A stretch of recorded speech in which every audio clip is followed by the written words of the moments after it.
Last.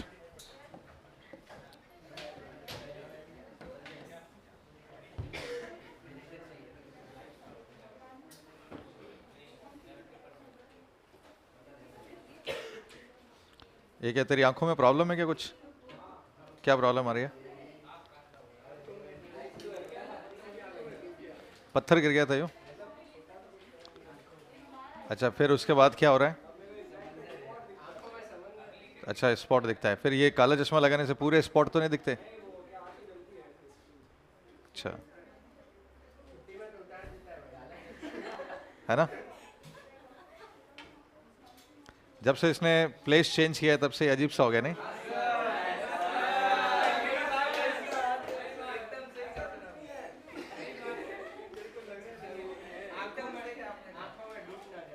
मैं वही तो पहचान लेता हूँ ना मैं।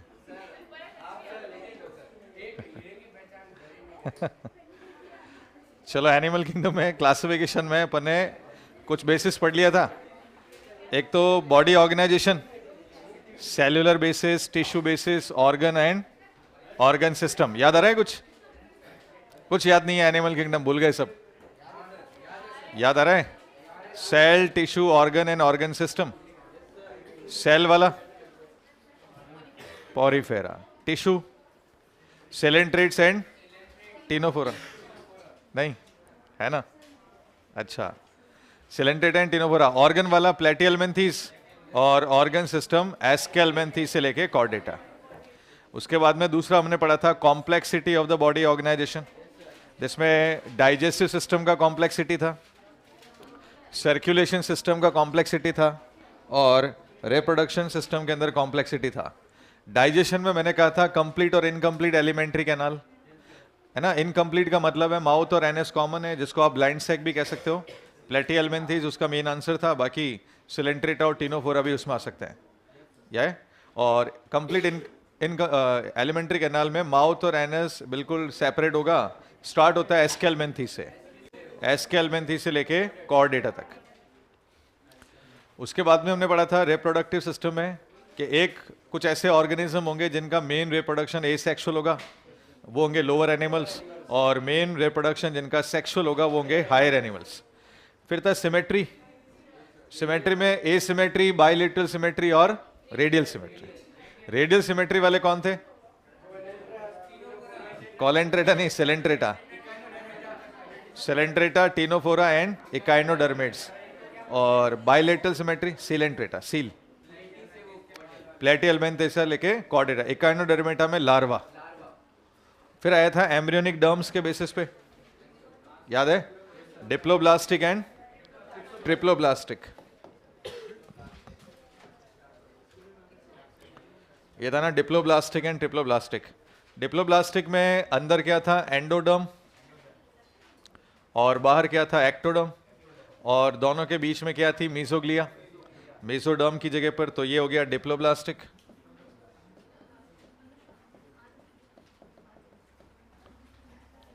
और यहां पर तुम देख सकते हो कि मीसोडर्म भी अवेलेबल है, और मीसोडर्म होने की वजह से ये क्या हो गया?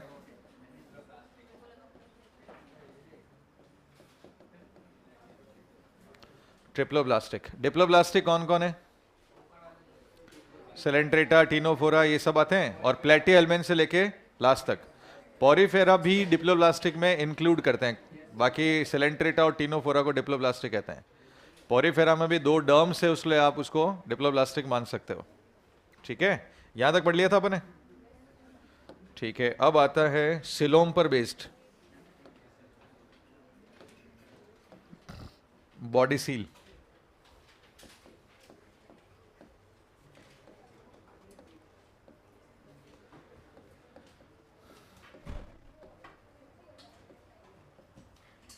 अच्छा, सिलोम किसको कहते हैं?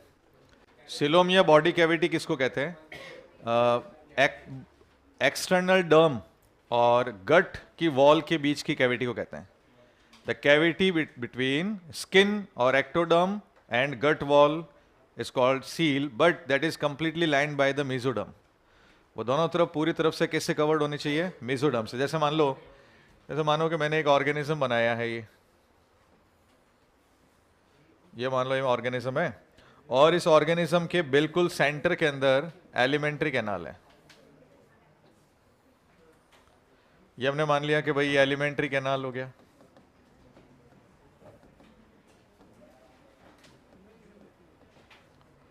और बाहर की तरफ क्या हो गई? एक्टोडर्म यानी स्किन।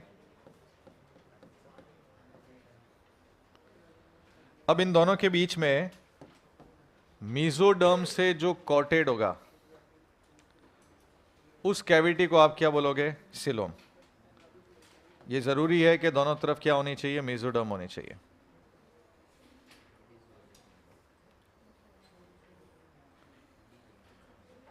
ये है मीजोडर्म और मीजोडर्म के बीच में ये वाली जो कैविटी है, इस कैविटी को हमने क्या बोल दिया है? सिलोम कह दिया।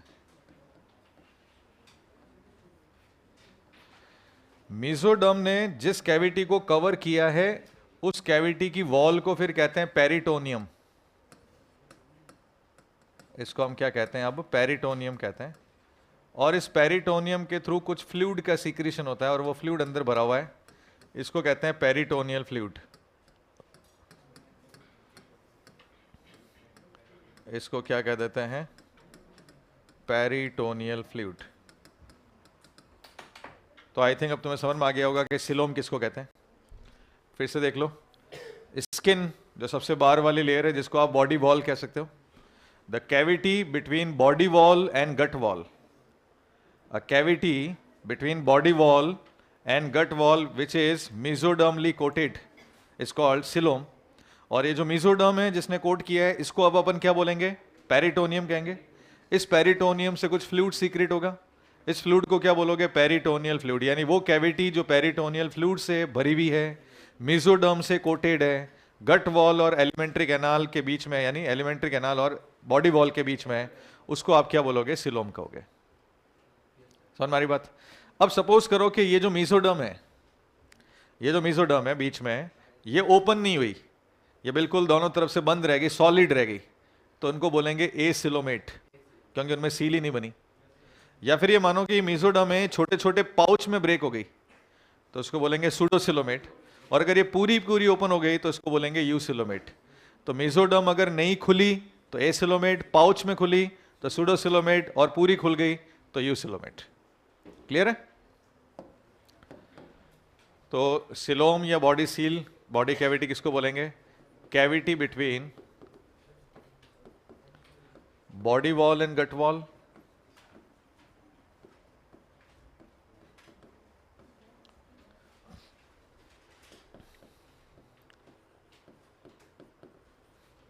cavity lined by mesoderm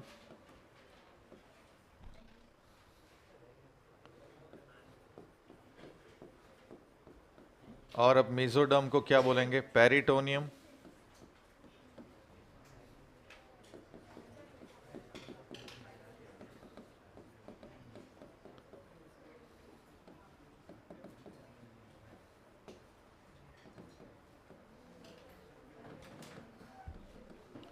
और ये कैविटी किससे भरी हुई है? पेरिटोनियल फ्लूइड से भरी हुई है।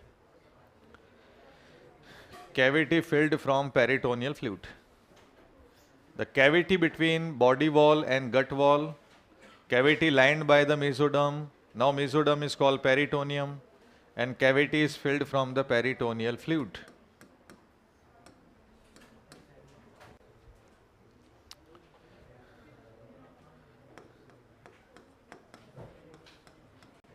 If mesoderm remains solid, तो उस एनिमल को अपन क्या बोलेंगे? एसिलोमेट कहेंगे।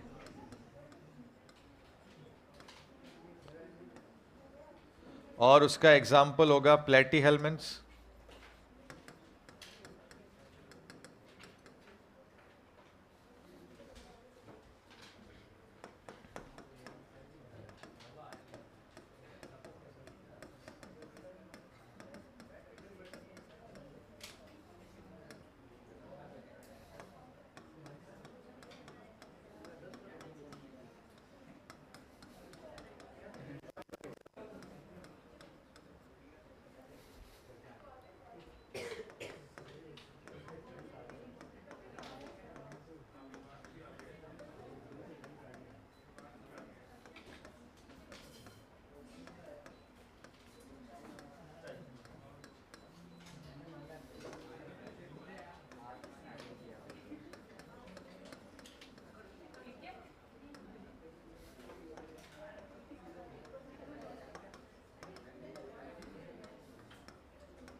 Good afternoon. अच्छा, एम्स नर्सिंग के फॉर्म आ गए, गर्ल्स के लिए बता रहा हूँ मैं, है ना। एम्स नर्सिंग के फॉर्म आ चुके हैं, जिनको फिल करना हो वो फिल कर सकते हो। और एम्स पैरामेडिकल के फॉर्म भी आ चुके हैं। एम्स पैरामेडिकल नहीं पता तुम लोगों को? बीआरटी टेक्नीशियन वाला, रेडिएशन एक्सरे वगैरह जो टेक्नीशियन जो टीम होती है वो एम्स पैरामेडिकल से रिलेटेड है। तो एम्स पैरामेडिकल का किसी को भरना हो तो भर सकते हो। और गर्ल्स के लिए एम्स नर्सिंग आ चुका है।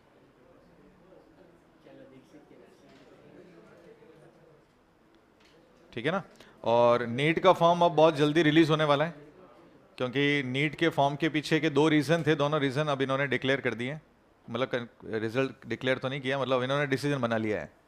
एक रीज़न ये था कि जो पीजी था, नीट पीजी, उसकी डेट को पोस्टपोन करने का चल रहा था कि भाई, और इसलिए हियरिंग चल रही थी, और वो हियरिंग कंप्लीट हो गई है और 5 मार्च को ही पीजी का एग्ज़ाम है। डेट पोस्टपोन नहीं हुई है। इवन जिस दिन हियरिंग हुई उसी दिन उन्होंने एडमिट कार्ड भी रिलीज़ कर दिए। इसका मतलब नीट यूजी की डेट भी पोस्टपोन्ड नहीं होगी, ऐसा लग रहा है। 7 मई को ही एग्ज़ाम है और होली के बाद ही नीट के फॉर्म रिलीज़ हो जाएंगे। पेपर के पैटर्न में क्या चेंज आएगा उससे पहले न्यूज़ पेपर में आ जाएगा, होता है तो, अदरवाइज डायरेक्टली फॉर्म के अंदर पता चल सकता है क्या क्या रहेगा। नेक्स्ट ईयर से एनटीए नीट नहीं कराएगा, एनएमसी नीट कराएगा। एनएमसी नेशनल मेडिकल काउंसिल ये करवाएगा। और नेक्स्ट ईयर से नीट का पेपर टफ आएगा, ठीक है। हाँ, ये जो एंड नीट पर ये कम्प्लीटली जो एनसीईआरटी डिपेंडेंट इजी पेपर आते हैं, ये जो कट ऑफ जा रही है बहुत हाई, मतलब पूरे इंडिया में ऐसा कोई एग्ज़ाम नहीं है जिसकी कट ऑफ इतनी ज़्यादा हाई है। ये सिर्फ अकेला एक नीट का पेपर है जिसकी कट ऑफ इतनी ज़्यादा हाई जा रही है। तो इनको देखते हुए इन्होंने एनटीए से नीट हटा लिया है। एनएमसी ने प्रपोजल डाल दिया कि हम लोग नीट का एग्ज़ाम कंडक्ट कराएंगे और पेपर का पैटर्न वगैरह जो भी डिसीजन लेना है वो लेगा। तो हो सकता है कि इस साल नीट के पेपर के पैटर्न में चेंजेस नहीं आए, क्योंकि ये प्रपोजल एनएमसी ने डाल दिया कि हम लोग नीट के पेपर पैटर्न में चेंजेस लेके आएंगे। देखो, हाँ, उसके बाद में वो सिलेबस डिसाइड करेंगे। जैसे अभी जो सिलेबस चल रहा है, अभी तो अपना एनसीईआरटी वाला सिलेबस चल रहा है, वो सिलेबस डिसाइड करेंगे भाई ये सिलेबस होगा, इस तरह से इनमें से क्वेश्चंस आएंगे। तो अभी अगर इजी स्टडी के लेवल पे देखा जाए तो इस साल अच्छा मौका है सिलेक्शन के लिए, इजी स्टडी के लिए। नहीं तो फिर नेक्स्ट ईयर जो है वो बहुत थोड़ा हाई फाई पेपर आ सकता है, क्योंकि कट ऑफ बहुत ज़्यादा हाई जा रहा है। सिलेबस भी चेंज हो सकता है, कुछ चैप्टर हट सकते हैं, कुछ चैप्टर ऐड हो सकते हैं, मतलब जो भी ये चेंजेस आएगा वो नेक्स्ट ईयर से होगा। दूसरा, अब हर कोई मेडिकल कॉलेज ओपन नहीं कर सकता। उसमें ये भी दिया हुआ है, मेडिकल कॉलेज के कुछ नॉर्म्स होते हैं, जो नॉर्म्स को फुलफिल करेगा उसी को परमिशन मिलेगी, हर किसी को नहीं मिलेगी। ये तो क्या होता है कि इंजीनियर जैसी हालत जो है वो मेडिकल की हो जाएगी। पहले कितना हुआ था, कितनी सारी इंजीनियरिंग कॉलेज खुल गई थी, इतने सारे इंजीनियर्स हो गए थे कि उनको वो सर्विस पोस्ट मिलना और बड़ा मुश्किल हो गया था। तो ऐसा नहीं हो थोक के भाव जो है वो डॉक्टर बना दें, फिर डॉक्टर बैठ के घर पे करेंगे कि एक दूसरे के सुई लगाएंगे और क्या करेंगे। तो कहने का मतलब है कि इतने ज़्यादा डॉक्टर काम के नहीं है। अच्छा, तुम्हें ये भी पता होगा कि जोधपुर में 5 मेडिकल कॉलेज हो गए, 3 प्राइवेट और 2 गवर्नमेंट। जोधपुर, अकेले जोधपुर की बात हो रही है। 3 प्राइवेट में 2 गवर्नमेंट, तो एम्स और एसएन मेडिकल कॉलेज तुम्हें पता ही है। 3 प्राइवेट में जीत मेडिकल कॉलेज लेके आ रहा है, व्यास मेडिकल कॉलेज लेके आ रहा है, Marwar institute of technology medical college लेके आ रहा है। व्यास ने अपना हॉस्पिटल इनॉग्रेशन कर दिया है, तो साथ में मेडिकल कॉलेज इस साल से वो इन्वॉल्व करेगा। जीत का मेडिकल हॉस्पिटल जो है मेडिपल्स है, मेडिपल्स हॉस्पिटल जो है वो जीत वालों का ही है, तो वो जीत वाला मेडिकल कॉलेज लेके आएगा। डेंटल पहले चल भी रहा था उसी बिल्डिंग के अंदर, वो मेडिकल कॉलेज लेके आएगा। मारवाड़ वाले का कंस्ट्रक्शन अभी तक चल रहा है, हो सकता है कि इस साल लेके आए, हो सकता है नेक्स्ट ईयर लेके आए। प्राइवेट की 19 लाख के आसपास फीस है 1 साल की।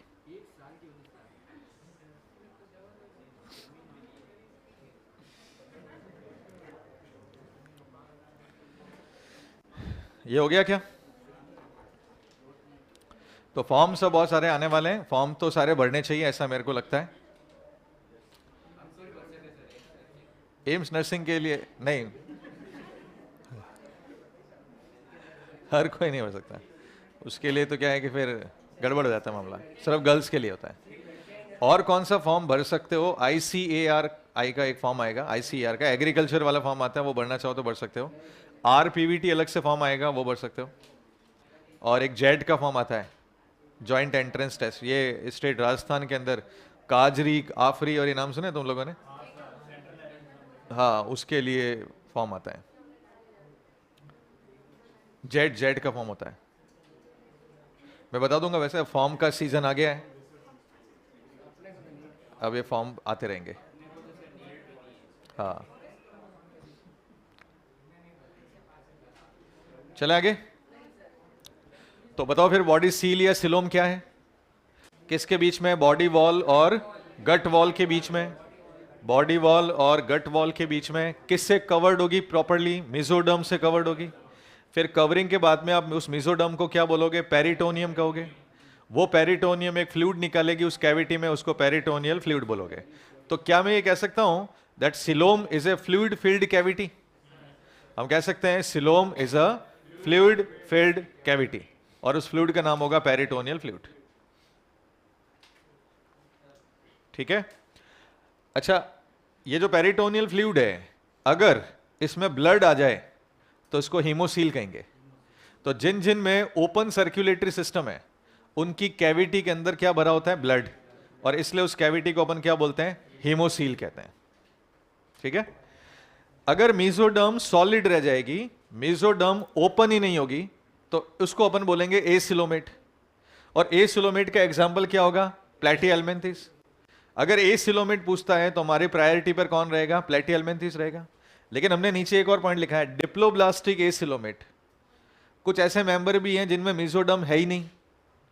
तो जब जिनमें मेसोडर्म है ही नहीं तो वो कैविटी कैसे बनाएंगे? क्योंकि कैविटी बनाने के लिए मेसोडर्म की कोटिंग चाहिए, और हम कह रहे हैं उनमें मेसोडर्म है ही नहीं, तो कैविटी उनमें भी नहीं हो सकती। जब नहीं हो सकती तो वो भी तो एसिलोमेट ही होंगे, लेकिन हम उनको क्या बोलेंगे? Diploblastic acoelomate. What is प्लैटिहेल्मिन्थेस?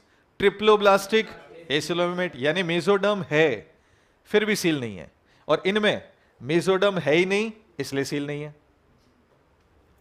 तो क्वेश्चन तीन तरीके का आएगा, तीन क्वेश्चन इस बेसिस पे बनते हैं। Which of the following are acoelomate? Coelenterata, ctenophora, platyhelminthes, all of the above. तो आंसर आएगा all of the above. Which of the following is triploblastic acoelomate?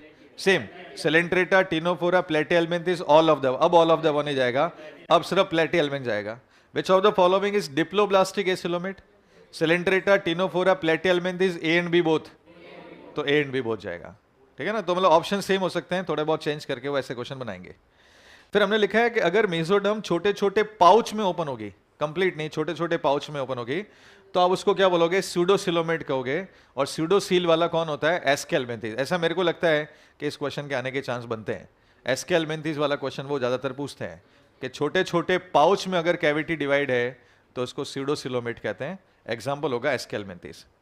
अगर आप लोगों को डायग्राम देखना है तो मैं एनसीईआरटी के डायग्राम बता देता हूँ। ये है एनसीईआरटी का डायग्राम। इस एनसीईआरटी के डायग्राम को अगर आप यहाँ गौर से देखते हो तो इसमें पहले सी वाले को देखो, ये एक्टोडर्म है, ये एक्टोडर्म है। ये बीच वाला जो है, ये वाला अंदर वाला, ये एंडोडर्म है, ये एंडोडर्म हो गया। और ये बीच वाला जो रेड कलर का मार्क है, ये मेसोडर्म है। तो तुम्हें नजर आ रहा है कि मेसोडर्म कहीं से भी ओपन नहीं है। ये मेसोडर्म यहाँ पर क्या है? सॉलिड है। और इस सॉलिड वाले को हमने क्या बोल दिया? एसिलोमेट कह दिया। इसको हमने कह दिया एसिलोमेट। ठीक है। यहां तुम्हें दिख रहा है मेसोडर्म छोटे छोटे पाउच में डिवाइडेड है ना। अगर आप लोगों ने कभी इस डायग्राम को गौर से देखा हो ना, तो एक ढंग से देखो, इसमें स्यूडोसील का जो है एरो कहां लगा हुआ है? इसमें स्यूडोसील का एरो पाउच के बीच में लगा हुआ है। और अगर अपन ये ध्यान से नहीं देखें ना तो 99% बच्चे करके आएंगे कि स्यूडोसील कौन सी है? ये वाली है। अगर आप इसको गौर से नहीं देखते हो तो स्यूडोसील तुम्हें कौन सी लगेगी? पाउच के बीच वाली, क्योंकि कह रहा है मेसोडर्म पाउच में डिवाइडेड है। लेकिन ये सील कौन सी है? पाउच के बीच में। ये इधर पाउच है, इधर पाउच है, उन दोनों के बीच में, क्योंकि फ्लूइड फील्ड कैविटी कौन सी होगी? इसके अंदर पाउच के बीच वाली कैविटी होगी, इसलिए स्यूडोसील ये है। समझ में आया क्या?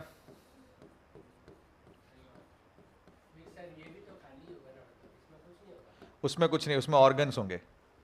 ये जो पाउच होंगे ये मेसोडर्मल डेरिवेटिव ऑर्गन इसके अंदर होंगे, इसलिए तो इसमें ऑर्गन सिस्टम आ गया। ये यहाँ पर ऑर्गन सिस्टम प्रॉपर्ली क्यों नहीं आ पाया? ऑर्गन सिस्टम इसीलिए तो नहीं आ पाया क्योंकि मेसोडर्म बीच में सॉलिड रह गई। तो अगर मैं असर्शनिंग और रीजनिंग देता हूं तो मैं बहुत अच्छा क्वेश्चन यहाँ पर बना सकता हूँ। ठीक है, मैं क्या क्वेश्चन बना सकता हूँ? Platyhelminthes shows organ level of organisation, ठीक है। रीजन मैं देता हूं, Platyhelminthes are triploblastic acoelomate animal, तो तुम्हें लगेगा असर्शन सही है। अरे भाई, Platyhelminthes have organ level of organisation, पहले तो बताओ ये सही है या गलत है। प्लेटीहेल्मिन्थेस में ऑर्गन लेवल का ऑर्गेनाइजेशन है। मैंने रीजन में लिखा है Platyhelminthes are triploblastic acoelomate animal, गलत है क्या? क्या प्लेटीहेल्मिन्थेस ट्रिप्लोब्लास्टिक नहीं है? अरे है ना, और वो एसिलोमेट है क्योंकि इनकी सॉलिड मेसोडर्म है, और मेसोडर्म सॉलिड होने के वजह से ही तो वो ऑर्गन है, नहीं तो वो ऑर्गन सिस्टम में चला जाता। अगर उनमें सील आ जाती तो वो ऑर्गन सिस्टम में चला जाता। यानी ऑर्गन सिस्टम बनाने के लिए क्या जरूरी है? सील जरूरी है। इसलिए ऑर्गन सिस्टम कहां से स्टार्ट हुआ? एस्केल्मेंथेस से, भले उसमें सील नहीं, सूडो सील तो है, इसलिए सूडो सील से स्टार्ट हुआ। इसलिए अगर आपको ऑर्गन या ऑर्गन सिस्टम वाली बात करनी है तो कहीं ना कहीं सील की बात करनी पड़ेगी। तो यहां से सील स्टार्ट हुई है, सूडो सील हुई है, इसका मतलब यहां पर ऑर्गन सिस्टम शुरू होगा।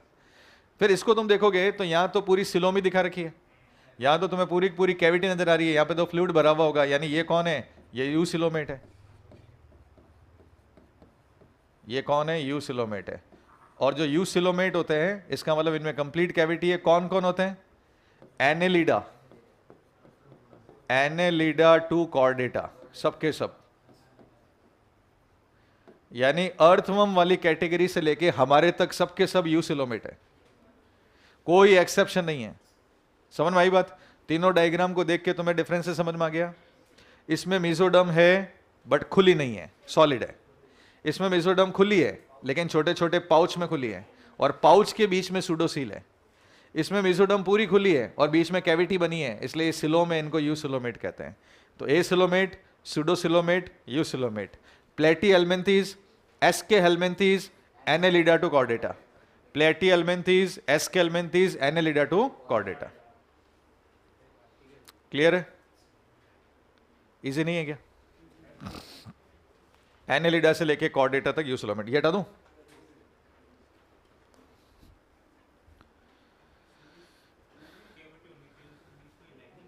ये लाइनिंग है कनेक्शन, ट्यूब्स के कनेक्शन, आपस में ऑर्गन को जोड़ के रखने के लिए, क्योंकि इनके बीच में कहीं ना कहीं कनेक्शन होना चाहिए। ऐसे बना रखा है, पूरी कैविटी है। ये तुम्हें, ये जो डायग्राम बने हुए, ये ऐसे ही फर्जी डायग्राम बना रखे हैं, तुम्हें क्या लगता है? जैसे सपोज करो कि ये एक प्लेनेरिया है। प्लेनेरिया देखा है तुम लोगों ने?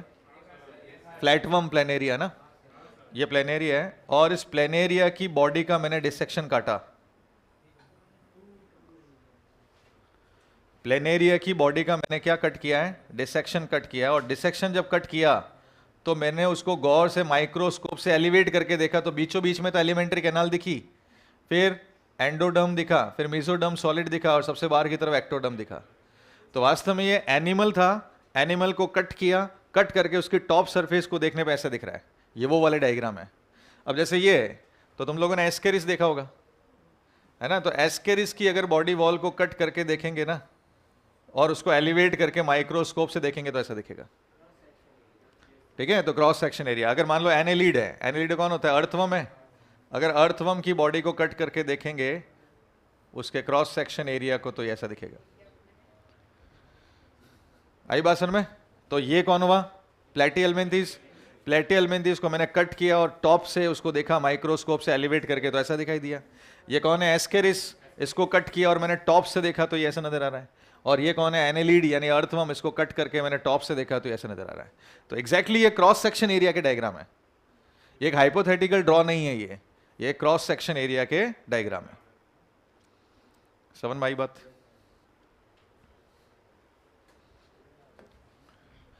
अब देखो जो सील है ना, इसमें से थोड़ा डिटेल में, थोड़ा एनसीईआरटी से एक स्टेप थोड़ा सा आगे जा रहे हैं अपन, बहुत ज्यादा आगे नहीं जा रहे। जो सील है, बॉडी कैविटी है, या फिर आप जिसको सिलोम कह रहे हो, वो दो तरीके से डेवलप हो सकती है। जो सील है, बॉडी कैविटी है, वो दो तरह से डेवलप हो सकती है। क्या तुम्हें ब्लास्टुला वाली स्टेज याद है जो हमने ह्यूमन रिप्रोडक्शन में पढ़ी थी? जिसमें मैंने कहा था एक ब्लास्टोसील होती है, एक ब्लास्टोपोर होता है, कुछ याद है? और फिर मैंने बताया था कि उसके बाद में गैस्ट्रुला स्टेज आ जाती है, और गैस्ट्रुला स्टेज में ब्लास्टोसील रिप्लेस कर जाती है आर्केंटिरॉन से। याद है?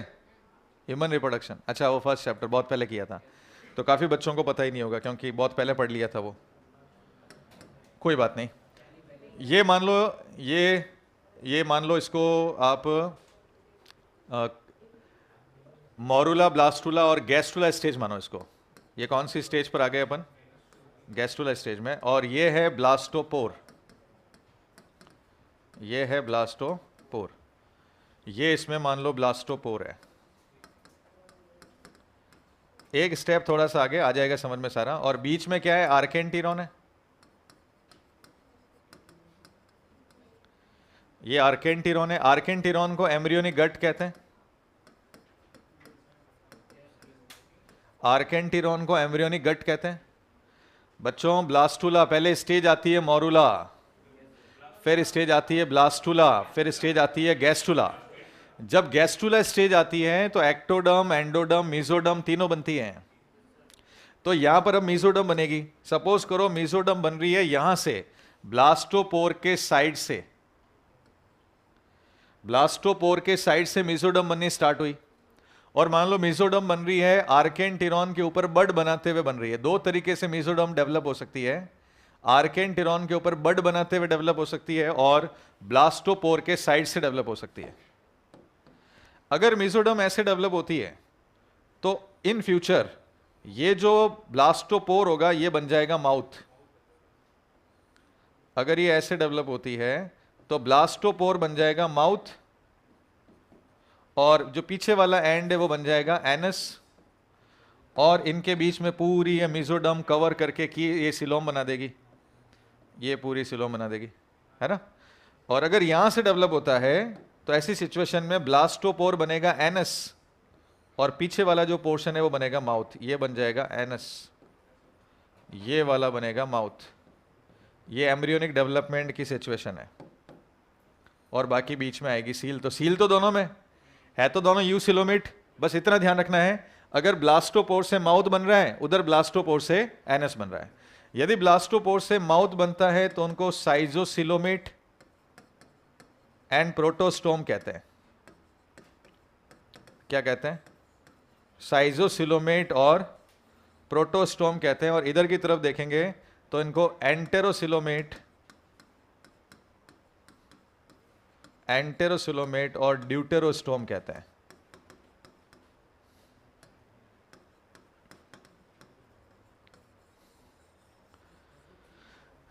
तो जिनमें मीजोडर्म के क्लीव होने से पूरी की पूरी कैविटी बनेगी उनको कहेंगे साइजोसिलोमेट, और जिनमें ब्लास्टोपोर से माउथ बनेगा उनको कहेंगे प्रोटोस्टोम। जिनमें इंटेस्टाइन, आर्केंटिरॉन पर बर्ड के फॉर्म में मीजोडर्म डेवलप होगा और ब्लास्टोपोर से पहले एनस बनेगा तो उसको कहेंगे एंटेरोसील, बट ड्यूटेरोस्टोम कहेंगे। ये कौन कौन होंगे? ये एनेलिडा होंगे, मॉलस्का आर्थ्रोपोडा होंगे, आर्थ्रोपोडा होंगे, और कौन होंगे? मॉलस्का होंगे। और ये वाले जो एनिमल्स होंगे वो होंगे इकाइनोडर्मेटा, हेमिकॉर्डेटा एंड कॉर्डेटा होंगे।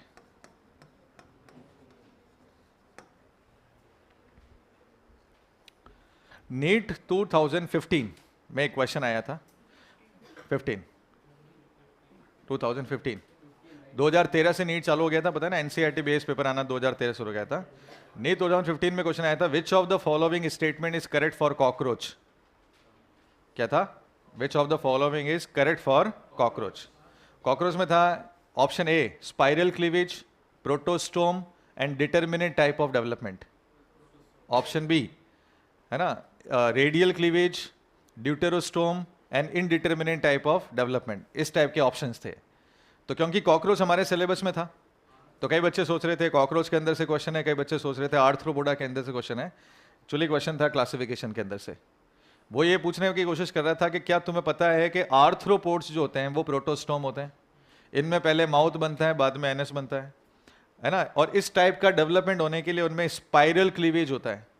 इस टाइप के डेवलपमेंट को डिटर्मिनेट टाइप ऑफ डेवलपमेंट कहते हैं, क्योंकि जितने एम्ब्री होंगे उतने ही प्रोजेनीज बनेंगे। हमारे अंदर ऐसा फिक्स नहीं होता, हम लोग इनडिटर्मिनेट टाइप में आते हैं, क्योंकि हमारे अंदर ट्विंस होते हैं। कभी कॉकरोच में ट्विंस देखें क्या कि कॉकरोच का ट्विंस है, दोनों जुड़वा कॉकरोच है, वो दिखते हैं तुम्हें एक जैसे हैं, लेकिन हमारे अंदर तो बिल्कुल क्लियरली ट्विंस होते हैं। तो हमारे अंदर का जो डेवलपमेंट है वो इनडिटर्मिनेट टाइप का डेवलपमेंट है। हम लोग नहीं बता सकते कि हमारे अंदर एक ही एम्ब्रियो बनेगा, एक से ज्यादा एम्ब्रियो बनेंगे। इनमें जितने एम्ब्रियो होंगे उतने ही प्रोजेनी होंगे, हमारे अंदर जितने एम्ब्रियो होंगे उनसे ज्यादा प्रोजेनी पॉसिबल है। इसलिए वी आर इनडिटर्मिनेट टाइप और they are determinate type of development.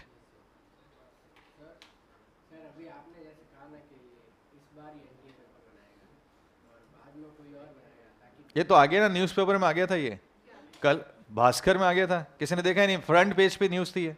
किस किसने देखा, हाथ खड़ा करो।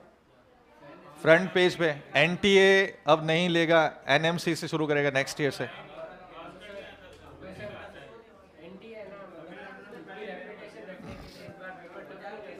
नहीं नहीं, वो नहीं करेगा, पेपर बन चुका है उसका, पेपर वेपर सब बन चुका है, वो कुछ नहीं करेगा।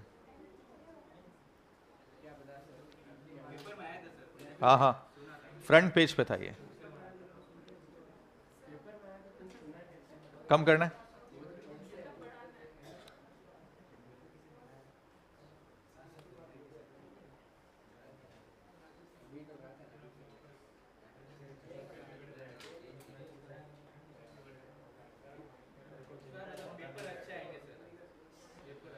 पेपर की क्वालिटी नहीं, क्वेश्चन अच्छा आएंगे।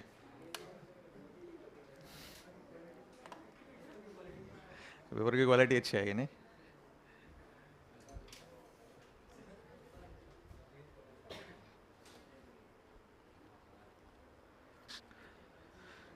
तो भाई जो यू सील है वो कितने टाइप की हो सकती है, दो टाइप की हो सकती है, साइजोसील और एंटेरोसील।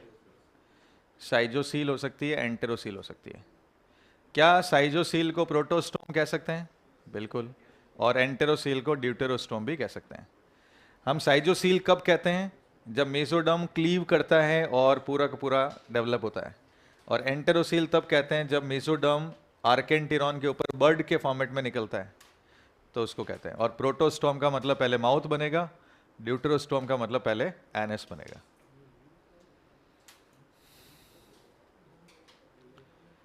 एम्स नर्सिंग में क्या अपॉर्चुनिटीज़ हैं? अच्छी अपॉर्चुनिटी है, बहुत अच्छा है एम्स नर्सिंग। लास्ट ईयर भी कुछ बच्चों ने एडमिशन लिया, कुछ गर्ल्स ने, वो मोनिका जानती भी है उनको। एम्स नर्सिंग अच्छा फील्ड है, बुरा फील्ड नहीं है वो। लास्ट में वो जानती भी है, एम्स नर्सिंग अच्छा होता है। मतलब जिनको करना हो वो कर सकते हो, सबकी अपनी अपनी चॉइस होती है। देखो मैं बता सकता हूँ कि भाई ऐसा फॉर्म है, अब भरना नहीं भरना वो तुम्हारे पर डिपेंड करता है।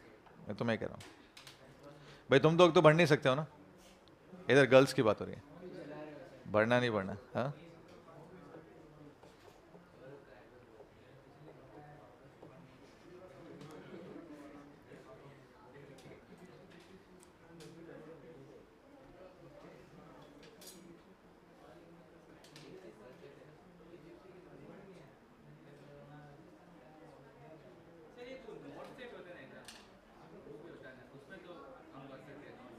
हाँ हाँ, भर सकते हैं, वो कर सकते हैं, फिर वो एम्स में मिल जाता है एडमिशन वगैरह, वो बाद के एग्ज़ाम है।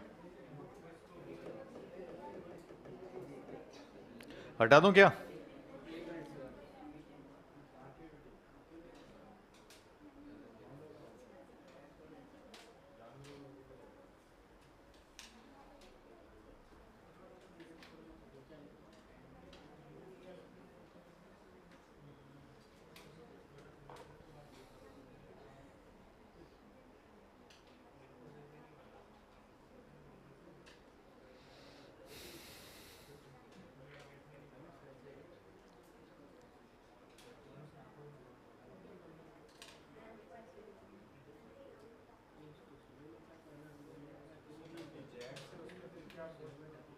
क्या पोस्ट होती है? साइंटिस्ट रिसर्च पोस्ट होती है। ग्रेड पे ठीक ही है, बुरा नहीं है, सही है। स्टार्टिंग में कम होता है, लेकिन पहले स्टार्टिंग वो प्रोबेशन पीरियड लगता है, वही है सारा, फिर आफ्टर 2 years वो नॉर्मल रिवाइज होती है। हटा दूं?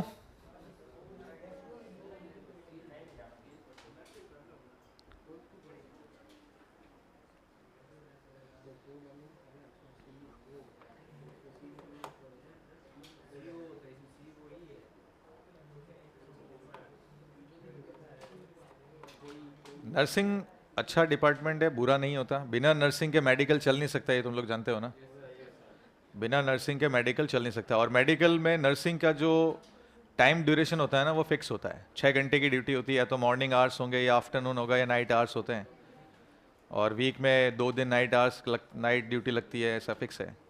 और अच्छा सैलरी पैकेज भी अच्छा होता है इसमें। एम्स का है तो बड़ी अच्छी अपॉर्चुनिटीज़ भी है।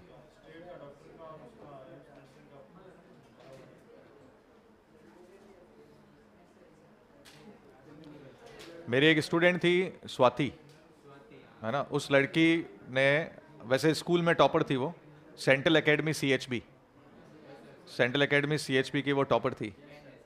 तो वो, उस लड़की ने नीट का एग्ज़ाम दिया था, बट उसके कम मार्क्स आए थे, मतलब बहुत ज़्यादा कम भी नहीं थे, मतलब एवरेज मार्क्स आए थे।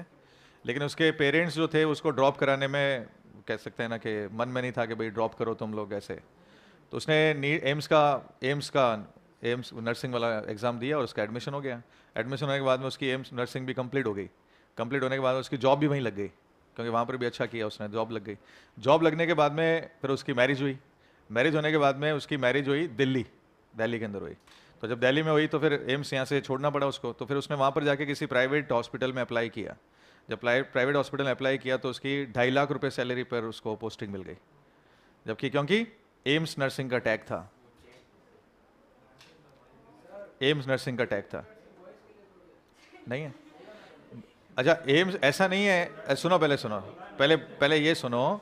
एम्स नर्सिंग का जो एग्ज़ाम है वो गर्ल्स के लिए है। पढ़ाई एम्स में जो हो रही है नर्सिंग की, वो गर्ल्स के लिए है।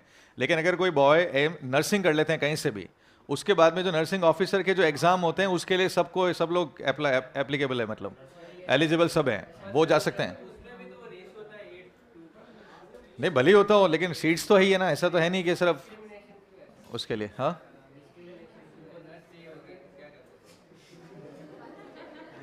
क्या कर सकते हैं, अब वो उनका ही रूल है भाई। चलो अब आगे बात करते हैं। ये सील वाली बात यहां पर हुई कंप्लीट। अब नेक्स्ट आता है segmentation.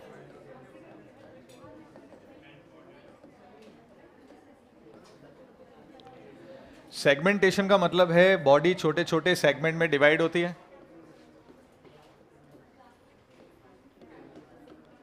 Body divided into small segments.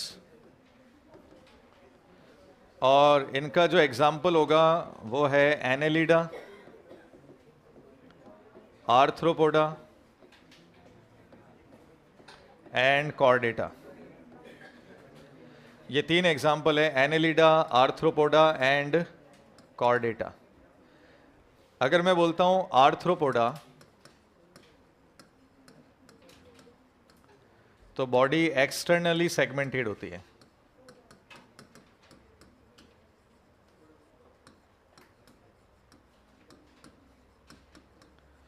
अगर बोलते हैं कॉर्डेटा, तो इंटरनली सेगमेंटेड होती है।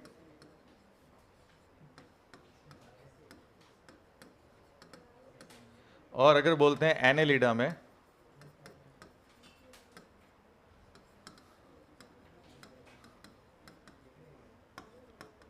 एनेलिडा में दोनों तरफ से बॉडी सेगमेंटेड होती है।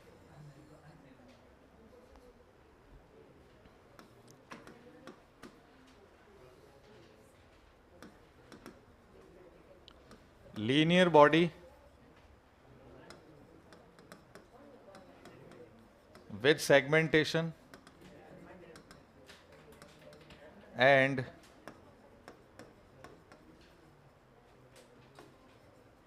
repetition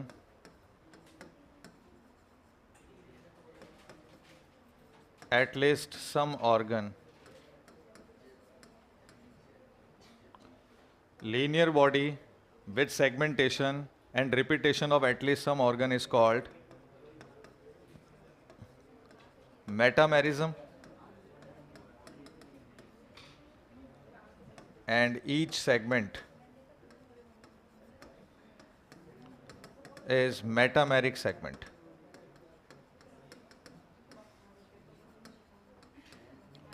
और मेटामेरिक सेगमेंटेशन का जो एग्जाम्पल होगा वो होगा एनेलिडा.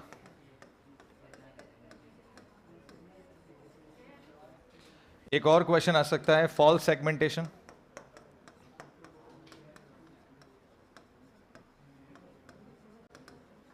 और जो फॉल्स सेगमेंटेशन का एग्जाम्पल है वो है टीनिया सोलियम.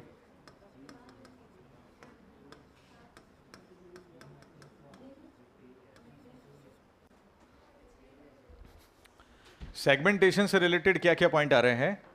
बॉडी छोटे छोटे सेगमेंट्स में डिवाइड है. तुमने अर्थवर्म देखा है? अर्थवर्म को कैसा नजर आता है तुम्हें? ऐसे बॉडी छोटे छोटे सेगमेंट में डिवाइड नजर आती है, इस टाइप से. इस टाइप से इनकी बॉडी होती है और ऐसा लगता है कि वो छोटे छोटे सेगमेंट में डिवाइडेड है. तुमने कॉकरोच भी देखा होगा. कॉकरोच को तुम उल्टा करोगे ना तो उसमें ऐसे लाइंस बनी हुई नजर आती है, ब्राउन कलर की, डार्क कलर की. तो ऐसा लगता है कि बॉडी में छोटे छोटे सेगमेंट्स हैं. तो बॉडी अगर छोटे छोटे सेगमेंट में डिवाइड होगी तो उसको आप क्या बोलोगे? सेगमेंटेशन बोलोगे. सेगमेंटेशन के लिए एग्जांपल क्या होगा? एनेलिडा होगा, आर्थ्रोपोडा होगा और साथ में कॉर्डेटा होगा. अब मैंने उधर लिखा है कि आर्थ्रोपोडा तो बाहर बाहर से सेगमेंटेड नजर आता है. तुम बाहर से देखोगे. तुम लोगों ने कभी कॉकरोच काटा है क्या? स्कूल लेवल पे कभी काटा होगा? नहीं काटा. कॉकरोच अगर तुम कट करके देखोगे ना तो अंदर तुम्हें यूं सेप्टा नजर नहीं आएंगे. बाहर बाहर से लाइनें नजर आएगी लेकिन अंदर से सेप्टा नजर आएंगे. इसका मतलब वो क्या हुआ? एक्सटर्नली सेगमेंटेड है. कॉर्डेटा की अगर बात करते हैं, हम अपनी बात करते हैं, तो हमारे बाहर से देखने पे तुम्हें सेगमेंटेशन नजर नहीं आएगा. लेकिन जब तुम डायफ्राम देखोगे तो उसको बोलोगे डायफ्राम के ऊपर वाला थॉरेक्स और डायफ्राम के नीचे वाला एब्डोमेन. यानी डायफ्राम ने क्या कर रखा है? बॉडी को दो पार्ट में डिवाइड कर दिया, ऊपर वाला थॉरेक्स, नीचे वाला एब्डोमेन. तो बाहर से देखने पे तो नजर नहीं आएगा. तो ये क्या हुआ? इंटरनल सेगमेंटेशन हुआ. लेकिन अगर तुमने अर्थवर्म देखा है तो वो बाहर से भी ऐसे लाइनें नजर आएगी और अंदर भी ट्रू सेप्टा नजर आएगा. इसका मतलब वो क्या हुआ? True segmentation. और ट्रू सेगमेंटेशन को क्या बोलते हैं? मेटामेरिज्म.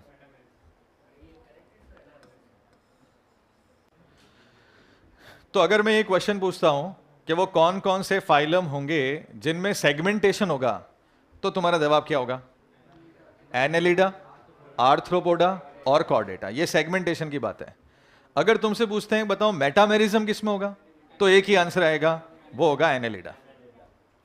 मेटामेरिज्म के लिए एक ही आंसर आने वाला है, एनेलिडा. सेगमेंटेशन के लिए तीनों आंसर आने वाले हैं. ये बात सुन भाई. मेटामेरिक सेगमेंटेशन की क्या आइडेंटिटी है? किसको बोलेंगे हम मेटामेरिक सेगमेंटेशन? कि अगर बॉडी लीनियर हो, अगर बॉडी लीनियर हो और उसमें सेप्टा अवेलेबल हो और हर सेगमेंट में कहीं ना कोई एक ऑर्गन रिपीट कर रहा हो, आइडेंटिकल लग रहे हो सेगमेंटेशन, तो उसको मेटामेरिक सेगमेंटेशन कहते हैं. अगर बॉडी लीनियर हो, हर सेगमेंट में कोई ना कोई ऑर्गन रिपीट कर रहा हो, सारे सेगमेंट एक दूसरे के जैसे लग रहे हो, सिमिलर लग रहे हो, इस टाइप को मेटामेरिक सेगमेंट्स या फिर इसको metamerism, property is called metamerism. समझ में आई क्या बात? और ऐसा होगा एनेलिडा में. एक और लिखा है मैंने, फॉल्स सेगमेंटेशन. फॉल्स सेगमेंटेशन होता है टीनिया सोलियम में, प्लेटी एलिमेंट्स में. जैसे मान लो ये कमरा है, इस कमरे में बीच में मैं पार्टीशन कर दूं तो समझ में आता है कि एक कमरा उधर हो गया, एक कमरा इधर हो गया. तो पता चला कि हाँ यार, एक रूम को दो पार्ट में डिवाइड कर दिया. लेकिन मैं बीच में पर्दा लगा दूं तो पर्दा लगा, लग तो ऐसा रहा है कि हाँ ये सेगमेंटेशन है, लेकिन वास्तव में क्रॉस करके जाया जा सकता है. इसीलिए तो Taenia solium is bisexual organism but can show self fertilisation. Taenia solium is bisexual organism और उसमें सेल्फ फर्टिलाइजेशन, खुद ही का स्पर्म खुद ही के ओवम को फर्टिलाइज कर लेता है because of this false segmentation. जबकि Annelida is also bisexual organism but cannot show self fertilization, they have cross fertilization. कुछ समझ में ही नहीं है. फॉल्स सेगमेंटेशन के वजह से खुद ही के स्पर्म खुद ही के ओवम को फर्टिलाइज कर लेते हैं. ये टीनिया सोलियम के अंदर ऐसा होता है. एनेलिडा में क्या है? ट्रू सेप्टा है, तो खुद का स्पर्म खुद के ओवम को फर्टिलाइज नहीं कर सकता, इसलिए उनमें क्रॉस फर्टिलाइजेशन होता है. दो डिफरेंट बॉडी में फर्टिलाइजेशन को क्रॉस फर्टिलाइजेशन कहते हैं। आया समझ में? तो सेगमेंटेशन किस किस में? आर्थ्रोपोडा, एनेलिडा और कॉर्डेटा, ये तीनों में तो सेगमेंटेशन है, बट मेटामेरिज्म किस में? एनेलिडा में। क्यों है metamerism? What is the identity of metamerism? हाँ, पहला रीजन है इंटरनल सेगमेंटेशन भी है और एक्सटर्नल भी है। ट्रू सेप्टा उसके अंदर है। तीसरा, लीनियर बॉडी उसकी है, सारे सेगमेंट आइडेंटिकल दिखते हैं, कोई ना कोई ऑर्गन उसमें रिपीट मार रहा है। तो तुम्हें पता होना चाहिए कि एनेलिडा में नेफ्रिडिया हर ऑर्गन हर सेगमेंट में रिपीट मारता है, इसलिए उसको मेटामेरिक सेगमेंट्स और इस प्रॉपर्टी को मेटामेरिज्म कहते हैं। अब मैं दो क्वेश्चन बोलूंगा, बताना दो क्वेश्चन का आंसर क्या जाएगा। बोलूं मैं या लिख रहे हो तुम लोग? पहले लिख लो, क्योंकि इंपॉर्टेंस तो सारे क्वेश्चन की है।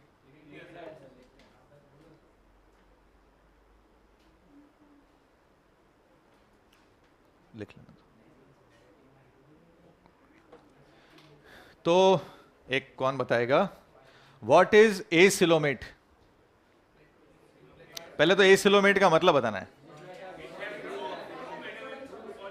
मेसोडर्म कैसी रह गई? सॉलिड रह गई। मेसोडर्म खुली नहीं, मेसोडर्म नहीं खुली तो एग्जाम्पल क्या है? प्लेटिहेल्मिन्थेस है ना। मेन प्रायोरिटी हम किसको देंगे? प्लेटिहेल्मिन्थेस को देंगे। मान लो पॉरीफेरा, सिलेंट्रेटा, टिनोफोरा, प्लेटिहेल्मिन्थेस सब आ गए, तो प्रायोरिटी किसको जाएगी? क्योंकि एसिलोमेट होने के लिए मेसोडर्म की आवश्यकता है। हम बोलते हैं ना मेसोडर्म होना चाहिए, तो मेसोडर्म है बट खुला ही नहीं है ना, तो सॉलिड रह गई। सूडोसिलोमेट छोटे छोटे पाउच में होगा, तो पाउच के अंदर वाला है या पाउच के बीच वाला है? पाउच के बीच वाला है, उसमें पानी है, उसको हाइड्रोस्केलेटन कहते हैं और वही सूडोसिल है। इसका एग्जांपल क्या है? या फिर निमेटोडा, या तो अब एस्केलमेंथिस बोलो या निमेटोएल्मेंथिस बोलो या निमेटोडा बोलो। और यूसिलोमेट वाले कौन है? पूरे सारे, एनेलिडा से लेके कॉर्डेटा तक सब आ गए। अच्छा, इसमें प्रोटोस्टोम कौन है? एनेलिडा, आर्थ्रोपोडा और मोलस्का। इसका मतलब क्या है? ब्लास्टोपोर से माउथ बना है, जिसको आप साइजोसील भी कह रहे हो। और ड्यूटेरोस्टोम का मतलब क्या है? जिसमें ब्लास्टोपोर से एनएस बनेगा। एकाइनोडर्मेटा, हेमिकॉर्डेटा और कॉर्डेटा। है आसान? अच्छा, सिलोम किसको कह रहे हैं? बॉडी वॉल और गट वॉल के बीच में होगा, मेसोडर्म से कवर्ड होगा और अंदर एक फ्लूइड होगा जिसका नाम होगा पेरिटोनियल फ्लूइड। उसको आप क्या बोलोगे? सील। ठीक है, आसान है। और ये सेगमेंट। अब मेरा क्वेश्चन क्या, देखो, अब मैं दो तीन क्वेश्चन पूछूंगा जहां पर एक्यूरेसी की डिमांड है। अगर तुमने ढंग से नहीं पढ़ा तो गड़बड़ी होने के चांस होते हैं। क्वेश्चन ये है, वो विच of the following phylum has organism their body is divided into three part, body is divided into three part and body segmented also. Body is divided into three part and body is segmented also. तो answer is arthropoda. कैसे? Body is divided into three part, head, thorax and abdomen. तुमने cockroach देखा है? Cockroach में ऊपर head है, फिर thorax है और फिर एब्डोमेन है। तो हेड, थोरेक्स और एब्डोमेन, बॉडी इनकी तीन पार्ट में डिवाइड है और बॉडी सेगमेंटेड भी है। Same question, body is divided into three part but not segmented. अब क्या आएगा? अब दो आंसर आएंगे, मोलस्का और हेमिकॉर्डेटा। अब दो आंसर आएंगे, body is divided into three part तो बट नॉट सेगमेंटेड। अब दो आंसर आएंगे, मोलस्का और हेमिकॉर्डेटा, दोनों में से एक। मोलस्का की बॉडी में हेड, विसरल हम्प और मस्कुलर फुट, ये तीन पार्ट होते हैं, लेकिन बॉडी में सेगमेंट नहीं होता। हेमिकॉर्डेटा में भी तीन पार्ट होते हैं, प्रोबोसिस, कॉलर एंड ट्रंक, लेकिन बॉडी सेगमेंटेड नहीं होता। तो तुम्हें एक ढंग से पढ़ना है, वहां सेगमेंटेड बॉडी पूछा है या अनसेगमेंटेड पूछा है। अनसेगमेंटेड पूछा है तो सीधा मोलस्का, और सेगमेंटेड पूछा है तो आर्थ्रोपोडा। समझ में आती है बात? इजी, हटा दो ये। अगर तुम मोलस्का पढ़ोगे ना तो मालिक उन्होंने लिखा भी है अनसेगमेंटेड बॉडी, क्या कि तुम्हारे अंदर कोई कंफ्यूजन नहीं हो। देखो एक मिनट खोल के, लिखा है क्या नहीं? मोलस्का निकाल के देखो, उसमें लिखा होगा अनसेगमेंटेड बॉडी। नहीं मिला? बोलो क्या लिखा है? अनसेगमेंटेड। यानी बॉडी के चारों ओर कैल्शियम का शेल तो है लेकिन बॉडी अनसेगमेंटेड, यानी जानबूझ के उसने लिखा है कि देखो 3 पार्ट हम बताएंगे लेकिन बॉडी अनसेगमेंटेड है। हटा दूं ये?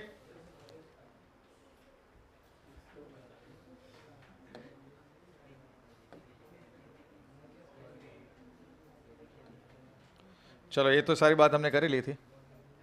अब एक और पीछे बचा है, नोटोकॉर्ड। क्लासिफिकेशन खत्म हो रहा है। नोटोकॉर्ड, नोटोकॉर्ड कैसा होता है? कॉर्ड लाइक स्ट्रक्चर है, आप इसको कह सकते हो कॉर्ड लाइक या फिर rod like structure.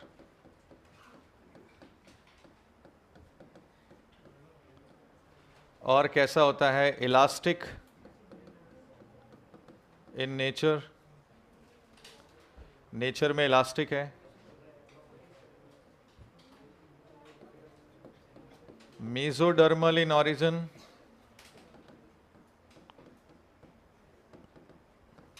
Dorsally located,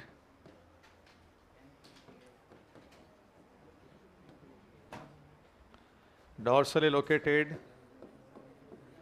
found between neural cord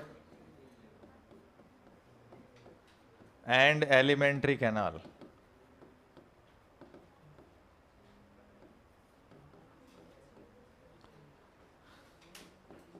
Composed of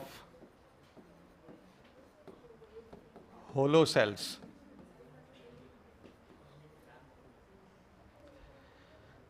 अगर नोटोकॉर्ड प्रेजेंट है, अगर नोटोकॉर्ड प्रेजेंट है तो आप उनको क्या बोलोगे? कॉर्डेटा। और अगर नोटोकॉर्ड एब्सेंट है तो आप इनको क्या बोलोगे? Non Chordata. और तुम लोगों को क्या लगता है नॉन कॉर्डेटा जो है वो कहां से स्टार्ट होगा? पॉरीफेरा से हेमिकॉर्डेटा।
नोटोकॉर्ड कॉर्ड लाइक या रॉड लाइक स्ट्रक्चर है, इलास्टिक नेचर का है, मेसोडर्म से ओरिजिनेट हुआ है और ये डॉर्सली लोकेटेड है। ठीक है ना, डॉर्सल साइड में होता है। ये हमारा वेंट्रल है, ये डॉर्सल है। किसके बीच में मिलेगा? न्यूरल कॉर्ड और एलिमेंट्री कैनाल के बीच में मिलेगा। बीच में होगा, ऊपर होगा न्यूरल कॉर्ड, नीचे होगा एलिमेंट्री कैनाल और उसके बीच में होगा नोटोकॉर्ड। याद रखना बहुत ज़रूरी है। अगर किसी को नहीं पता चल रहा हो, वैसे अगर तुम्हें नहीं पता चल रहा हो तो तुम कर क्या लोगे? खैर बता देता हूँ फिर भी। एक मिनट, नहीं इधर नहीं है डायग्राम, वो तुम्हारे एनसीईआरटी में। एनसीईआरटी है तुम्हारे पास? एनसीईआरटी में कॉर्डेटा निकालो। एनसीईआरटी में एक देखो फिश लाइक स्ट्रक्चर बना होगा ऑरेंज कलर का, ऑरेंज कलर का डायग्राम बना हुआ है। उसमें देखो सबसे टॉप पे न्यूरल कॉर्ड लिखा हुआ है, देखो नर्व कॉर्ड है। नीचे देखो फेरेंजियल गिल स्लिट जहां लगा हुआ है एलिमेंट्री कैनाल है और उनके बीच में नोटोकॉर्ड है, देख लो। तो खत्म बात। अभी भी नहीं मिला? अरे ये वाला, ये डायग्राम, अरे सबसे ऊपर वाला डायग्राम, हाँ इसमें सबसे टॉप पे देखो क्या है? नर्व कॉर्ड मिला, नर्व कॉर्ड। और नीचे क्या मिला, एलिमेंट्री कैनाल। ये देखिए, ये नर्व कॉर्ड ऊपर, ये एलिमेंट्री कैनाल, और बीच वाली है नोटोकॉर्ड। कितने बच्चों को पता ही नहीं चला, मिला ही नहीं, मिल गया सबको? तो इसका मतलब कहां है, किसके बीच में है ये, नर्व कॉर्ड और एलिमेंट्री कैनाल के बीच में। नहीं मिला, उधर आओ, मिल गया, ठीक है।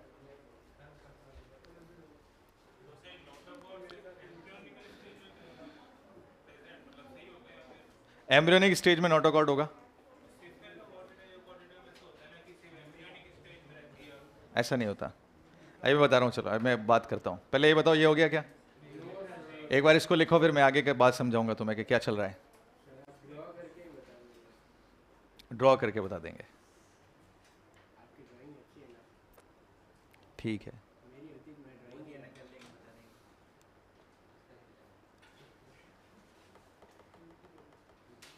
हो गया?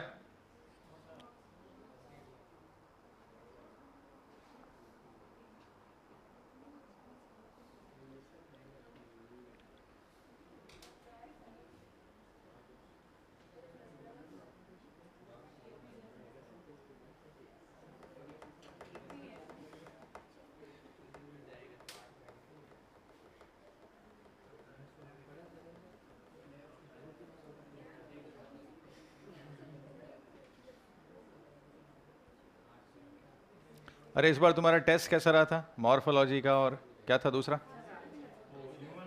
ह्यूमन हेल्थ एंड डिजीज का, कैसा रहा था? अच्छा रहा था? एक आध होगा फॉलिकल वाला, दो तो चलते हैं, इतना तो आना भी चाहिए। अच्छा, कोई बात नहीं, मान लो 2 क्वेश्चन बाहर से थे तो भी 350 नंबर होते हैं। आए?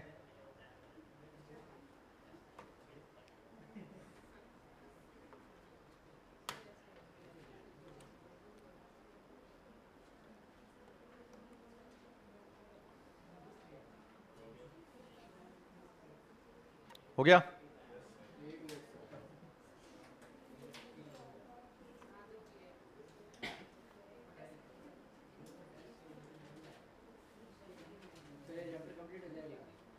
आज कब? 2 दिन में, 2-3 दिन में करा देंगे। फिर अब तुम्हें एक कॉकरोच भी तो करना है ना बीच में, कॉकरोच बीच में आएगा, आर्थ्रोपोडा के साथ ही कॉकरोच करा देंगे।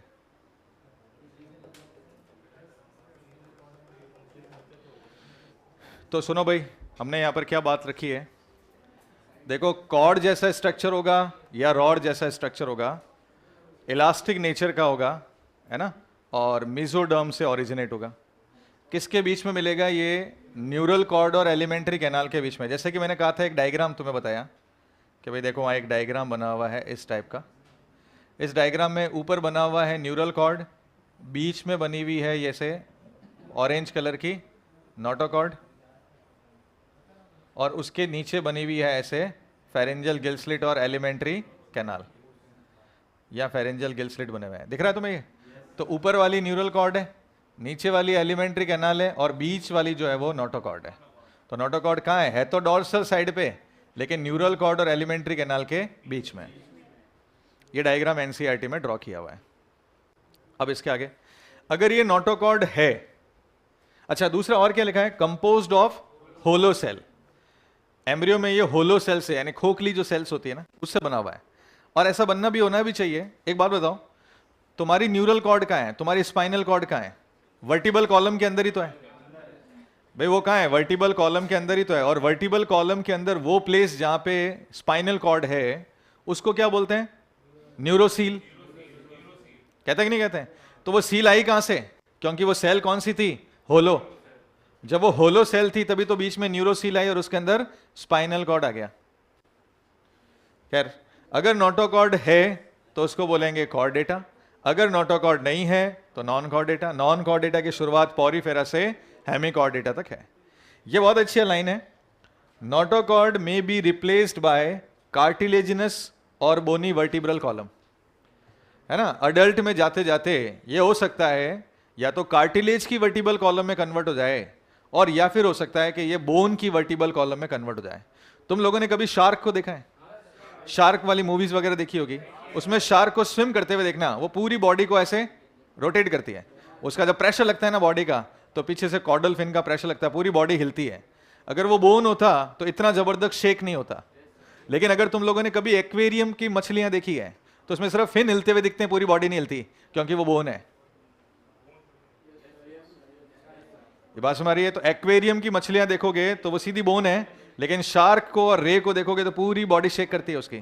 क्यों? क्योंकि वो कार्टिलेजिनस है ना। शार्क और रे को कार्टिलेजिनस फिश कहते हैं, और एक्वेरियम वाली जो फिश होती है उनको बोनी फिश कहते हैं, है ना।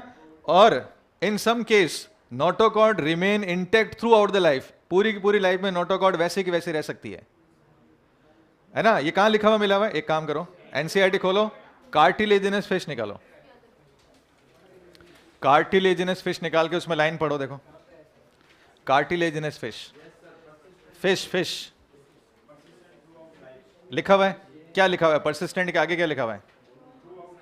अरे उसके आगे क्या लिखा हुआ है? क्या परसिस्टेंट है थ्रू आउट द लाइफ?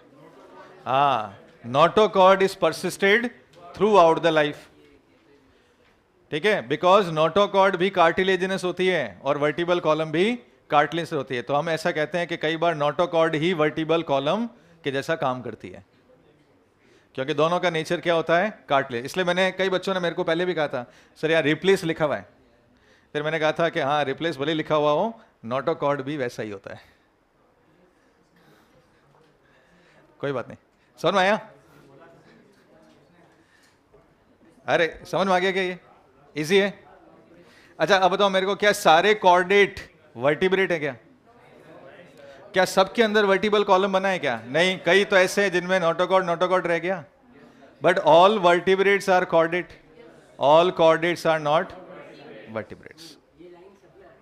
ये लाइन तो ट्रू आती है, बिल्कुल सही है। चलो अब सबसे पहले पॉरीफेरा। अच्छा एक क्लासिफिकेशन लिख देते हैं। जो एनिमेलिया होता है, एनिमल किंगडम, उसको दो कैटेगरी में डिवाइड किया है, प्रोटोजोआ और मेटाजोआ। एनिमेलिया को दो कैटेगरी में डिवाइड किया था ओल्ड क्लासिफिकेशन में, प्रोटोजोआ और मेटाजोआ। फिर बाद में पता चला यार प्रोटोजोआ तो यूनिसेलुलर है, जब ये यूनिसेलुलर है तो एनिमल से हटाओ इसको, फिर डाल दिया किसमें? प्रोटिस्टा में, जिनको अब हम जू प्लैंक्टन्स कहते हैं। अब इन्हीं प्रोटोजोआ को हम क्या कहते हैं? जू प्लैंक्टन्स कहते हैं। बचा कौन पीछे? मेटाजोआ। क्या मेटाजोआ मल्टी सेलुलर होता है क्या? बिल्कुल सही है, मेटाजोआ मल्टी सेलुलर होता है। फिर इनको दो पार्ट में डिवाइड किया, पैराजोआ और यूमेटाजोआ। जब पैराजोआ का पता चला कि इनमें तो सेलुलर लेवल ऑफ ऑर्गेनाइजेशन है, और यूमेटाजोआ पता चला कि इनमें तो टिश्यू है, ऑर्गन भी है और ऑर्गन सिस्टम भी है। फिर सेलुलर वाले का देखा कि सिमेट्री के अंदर गड़बड़ी चल रही है, यानी ये तो एसिमेट्रिकल है, और एसिमेट्री है तो फिर हमने इसको कह दिया अच्छा ये पॉरीफेरा है। टिश्यू, ऑर्गन और ऑर्गन सिस्टम पे देखा हमने रेडियल सिमेट्री हो सकती है और बायलेटरल सिमेट्री हो सकती है। अगर रेडियल सिमेट्री है तो वो चला जाएगा सिलेंट्रेटा और चला जाएगा टीनोफोरा। और अगर बायलेटरल सिमेट्री है तो वो एसिलोमेट हो सकते हैं, स्यूडोसिलोमेट हो सकते हैं और यूसिलोमेट हो सकता है। अगर वो एसिलोमेट है तो वो प्लेटिहेल्मिन्थ है, अगर वो स्यूडोसिलोमेट है तो वो, और वो यूसिलोमेट है तो वो बाकी सारे एनेलिडा से लेके इनमें फिर दो आए, साथ में आर्थ्रोपोडा, और बीच में और कौन आया, मॉलस्का। इन दोनों में यू सील तो है लेकिन साथ में हीमोसील है। इन दोनों में यू सील तो है लेकिन हीमोसील है, क्योंकि ओपन सर्कुलेशन है ना।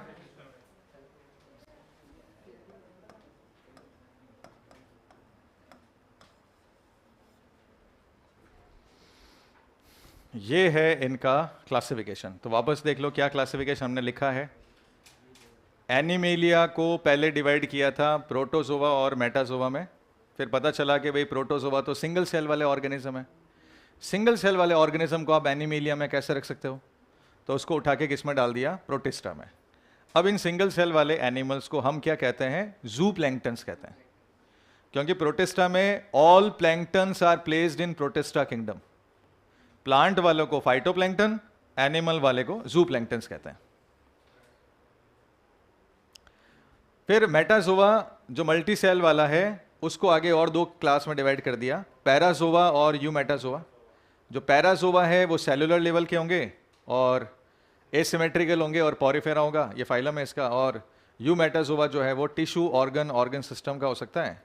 ये रेडियल सिमेट्री और बाइलेटरल सिमेट्री वाला हो सकता है। रेडियल है तो सिलेंट्रेटा टिनोफोरा है, जो बाइलेटरल वाले वो एसिलोमेट, सुडोसिलोमेट, यूसिलोमेट हो सकते हैं। ये प्लेटिहेल्मिन्थीज, ये एस्केल्मिन्थीज और ये सारे। और आर्थ्रोपोडा और मॉलस्का को हम हीमोसील भी कहते हैं, क्योंकि इनमें ओपन सर्कुलेटरी सिस्टम है, इनकी कैविटी में ब्लड भरा हुआ है। अभी समझ में आया क्या ये क्लासिफिकेशन एनसीईआरटी में गिवन है। चैप्टर ही ऐसा ही है।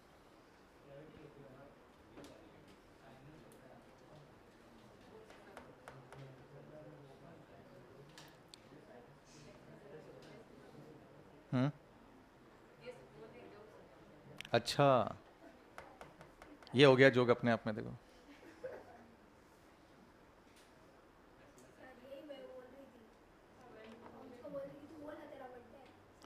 किसका बर्थडे, आज तुम्हारा बर्थडे है, चलो अपने मुंह से तुमने बोल ही दिया हैप्पी बर्थडे।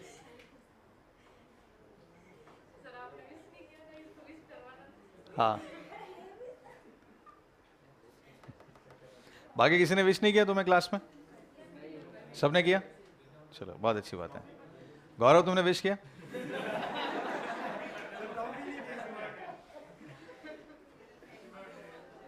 देखो कितना अच्छा बच्चा है, विश कर रहा है, लेकिन विश तो किया, अच्छी बात है, गुड।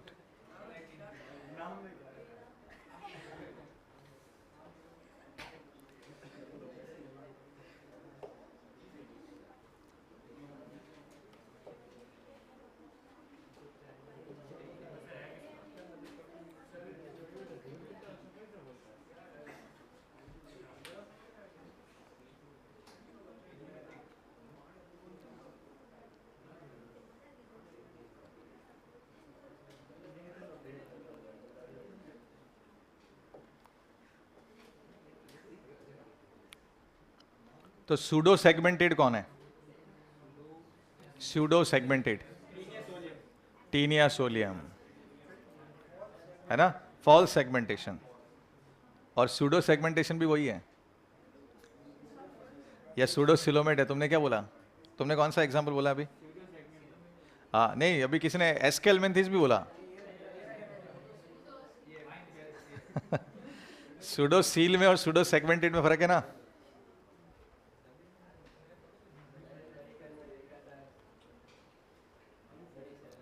डन।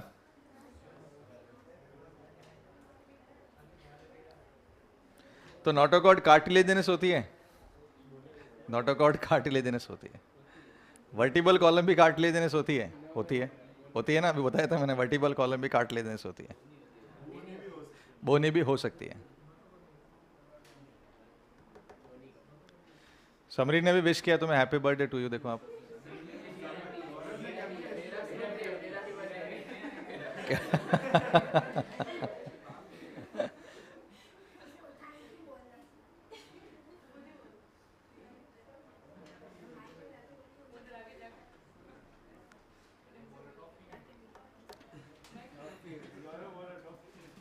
गौरव को टॉफी जरूर देना भाई, नहीं तो श्राप लग सकता है तुम्हें।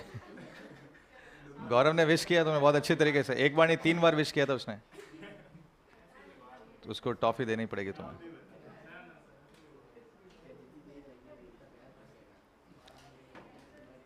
हो गया?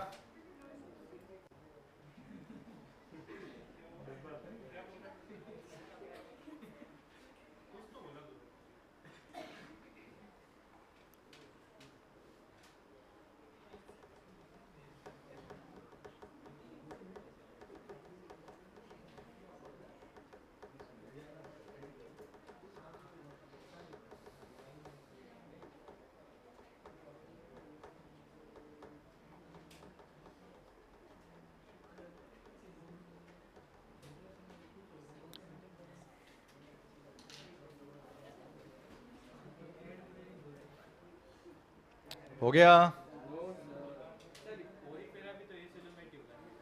हाँ, ये सारे ऐसे होंगे, क्योंकि जो डिप्लोब्लास्टिक है वो वैसे ही एसिलोमेट है। ट्रिप्लोब्लास्टिक में एसिलोमेट प्लेटी एलिमेंट्स।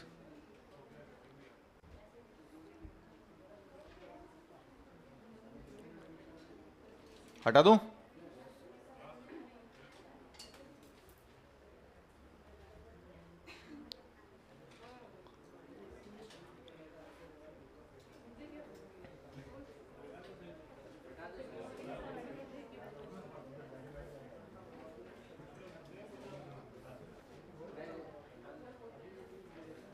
अच्छा, ऐसा कौन सा फाइलम है जो 2 टाइप की सिमेट्री शो करता है? इकाइनोडर्मेटा। अडल्ट रेडियल और लार्वा बायलेटरल। उसका नाम याद है तुम्हें लार्वा का? बायपिनेरिया। बायपिनेरिया, गुड। 2 पिन्ने वाला बायपिनेरिया। वो तो अब तुम जो भी याद करना चाहो वैसे। अब तो ये याद हो गया होगा ना, एसिलोमेट प्लेटी एलिमेंट थी, सूडो में कौन है और यूसिलोमेट कौन है। डन?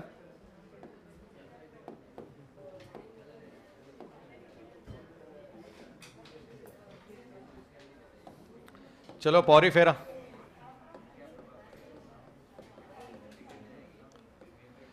फर्स्ट फाइलम से शुरू कर रहे हैं, पॉरीफेरा, ठीक है।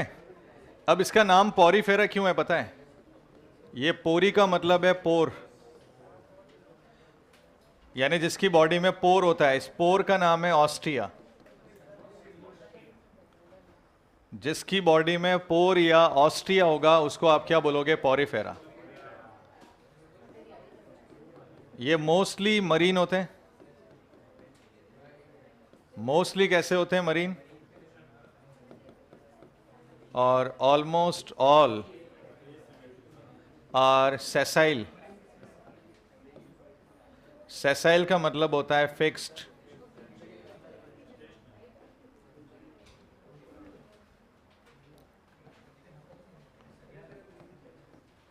Most of them are asymmetrical.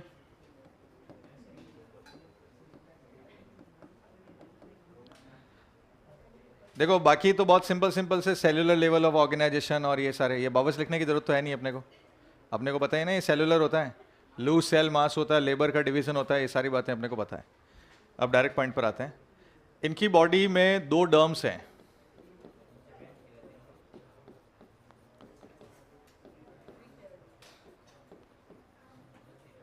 To derms in body. Outer को कहते हैं पिनेकोडर्म और अंदर वाले को कहते हैं कोएनोडर्म।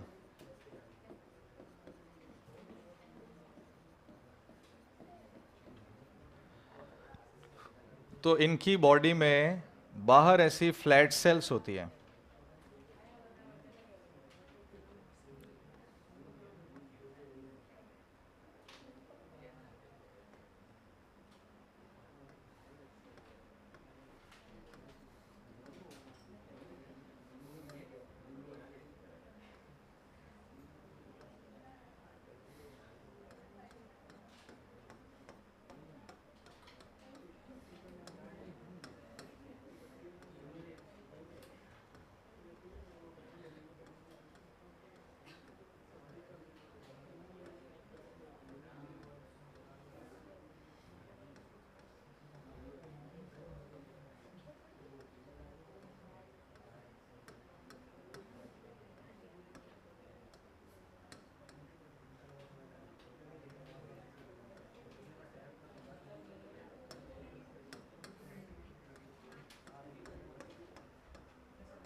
ये इस टाइप की इसकी बॉडी है। इसकी बॉडी में दो डर्म है, एक बाहर वाली डर्म है और एक अंदर वाली डर्म है। बाहर वाली जो डर्म है इसको कह रहे हैं हम पिनेकोडर्म,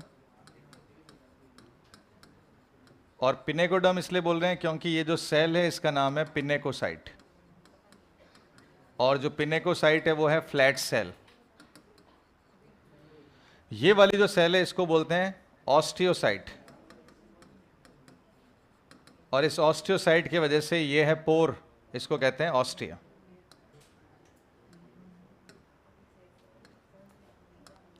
यहां पर है पोर, और पोर को कहते हैं ऑस्टिया। और इस पोर की वजह से तो इसको क्या बोला हमने, पॉरीफेरा बोला। अंदर वाली डर्म को क्या कहते हैं, कोएनोडर्म कहते हैं, और इस कोएनोडर्म के अंदर ये जो सेल है इसको कोएनोसाइट कहते हैं।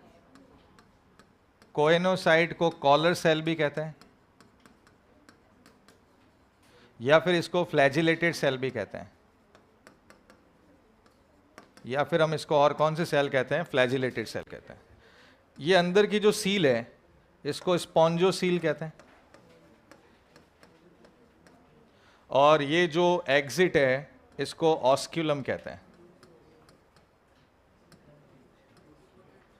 इसको ऑस्क्यूलम कहते हैं। तो इस तरह से इसकी बॉडी में वाटर कैनाल बनती है। इसकी बॉडी में क्या बनती है, कैनाल बनती है। कैनाल का मतलब है इस पोर से पानी अंदर आएगा, इस कैविटी में भरेगा और ऑस्क्यूलम से बाहर जाएगा, अंदर आएगा, भरेगा, बाहर जाएगा। इसको कहते हैं वाटर कैनाल सिस्टम। इस कैनाल के बहुत सारे काम हैं। इसी कैनाल से ये फूड को लेगा, इनटेक करेगा, इसी कैनाल से ये ऑक्सीजन लेगा यानी रेस्पिरेशन करेगा, इसी कैनाल से ये एक्सक्रीशन करेगा, और इसी कैनाल से इसके अंदर स्पर्म की एंट्री भी होगी। तो चार सिस्टम है, और इनमें सबसे बड़ा पॉइंट है, इनमें इंटरनल फर्टिलाइजेशन होता है। इनके बॉडी के अंदर फर्टिलाइजेशन होता है, क्योंकि स्पर्म जो है वो कैनाल सिस्टम से अंदर आ सकता है। कुछ समझ मारी बात। तो फिर से पॉरीफेरा को पॉरीफेरा क्यों कहा, क्योंकि इनकी बॉडी में छोटे छोटे पोर हैं, इसलिए नाम रखा पोरीफेरा। ये बात समझ आती है। उस पोर को हम क्या बोलते हैं, ऑस्टिया। पोर को कहते हैं ऑस्टिया। ठीक है। कितनी लेयर है इसकी बॉडी में, दो, बाहर वाली फ्लैट सेल, अंदर वाली कॉलर सेल। फ्लैट सेल को क्या बोलते हैं, पिनेकोडर्म, कॉलर सेल को क्या बोलते हैं, कोएनोडर्म। इसीलिए इनको डिप्लोब्लास्टिक कहा गया, क्योंकि बॉडी में दो लेयर है, इसलिए इनको डिप्लोब्लास्टिक भी कहा गया।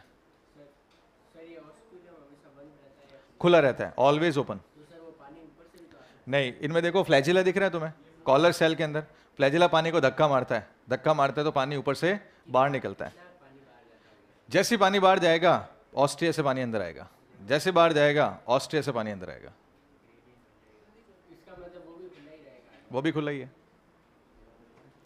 इसमें माउथ का कौन काम कर रहा है, ऑस्ट्रिया, और एनस का कौन काम कर रहा है, ऑस्क्यूलम। इसलिए तुम्हें याद होगा मैंने ब्लाइंड सैक में पॉरीफेरा का नाम ही नहीं लिखा था। ब्लाइंड सैक में हमने पॉरीफेरा सिलेंट्रेटा टिनोफोरा लिखा, इसका नाम ही नहीं लिखा, क्योंकि इसमें ओपनिंग अलग है और एंट्री अलग है और ओपनिंग अलग, वो क्या कहते हैं, क्लोजिंग अलग है।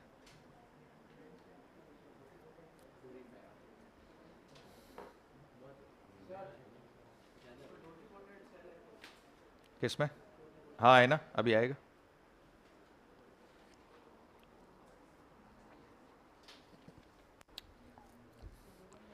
तो कोएनोडर्म याद करना जरूरी है, एनसीईआरटी में दे रखा है, इंपॉर्टेंट लाइन है।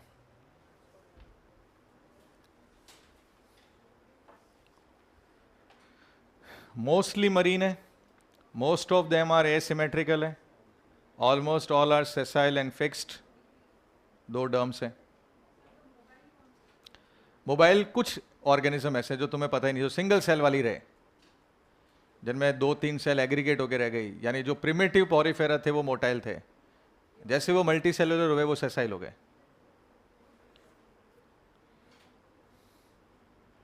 सिलेंट्रेटा टिनोफोरा नॉट है मेसोडर्म, एग्जैक्टली, दोनों के पास मेसोडर्म नहीं है और वो डिप्लोब्लास्टिक है। हाँ,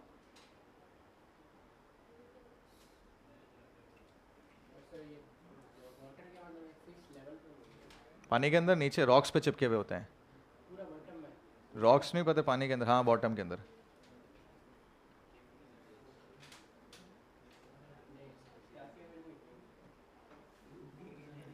हो गया।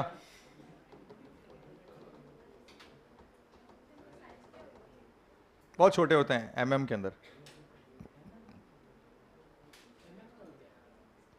कुछ में, कुछ सेंटीमीटर में। आप मतलब नेकेड आई से देख सकते हो, इतने दिख सकते हैं ये मतलब।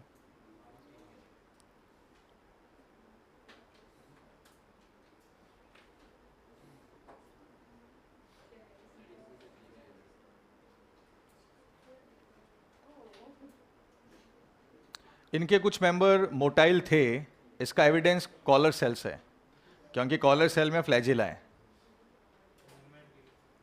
इनके कुछ मेंबर मोटाइल थे, इसका एविडेंस क्या है? Collar cell, because collar cell में फ्लैजिला है। तो वह ये था कि बहुत सारी कॉलर सेल आपस में एक साथ जुड़ी, एक बंच में आई और एक लेयर बना दी। ऐसे कैसे फ्लैट सेल आपस में पास पास में जुड़ी, एक लेयर बन गई और फिर मिलके एक एग्रीगेट बन गया, लूज मास बन गया, जिसको हमने स्पॉन्जेस कहा। इनको कॉमनली क्या बोलते हैं? स्पॉन्जेस।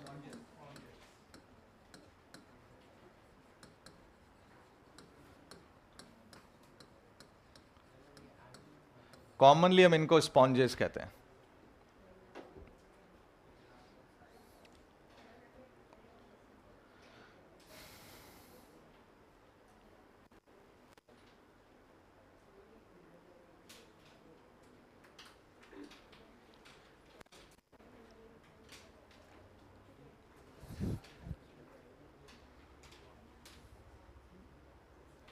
थोड़ा सा जल्दी करो, ताकि अपन एक सिलेंड्रेटा और कर लेते हैं, कल काफ़ी कुछ खींच लेंगे अपन। अब तो फाइलम शुरू हो गया, तो अब तो आसान है और अच्छा इंटरेस्टिंग भी है, आगे इंटरेस्टिंग होगा।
हो गया ये?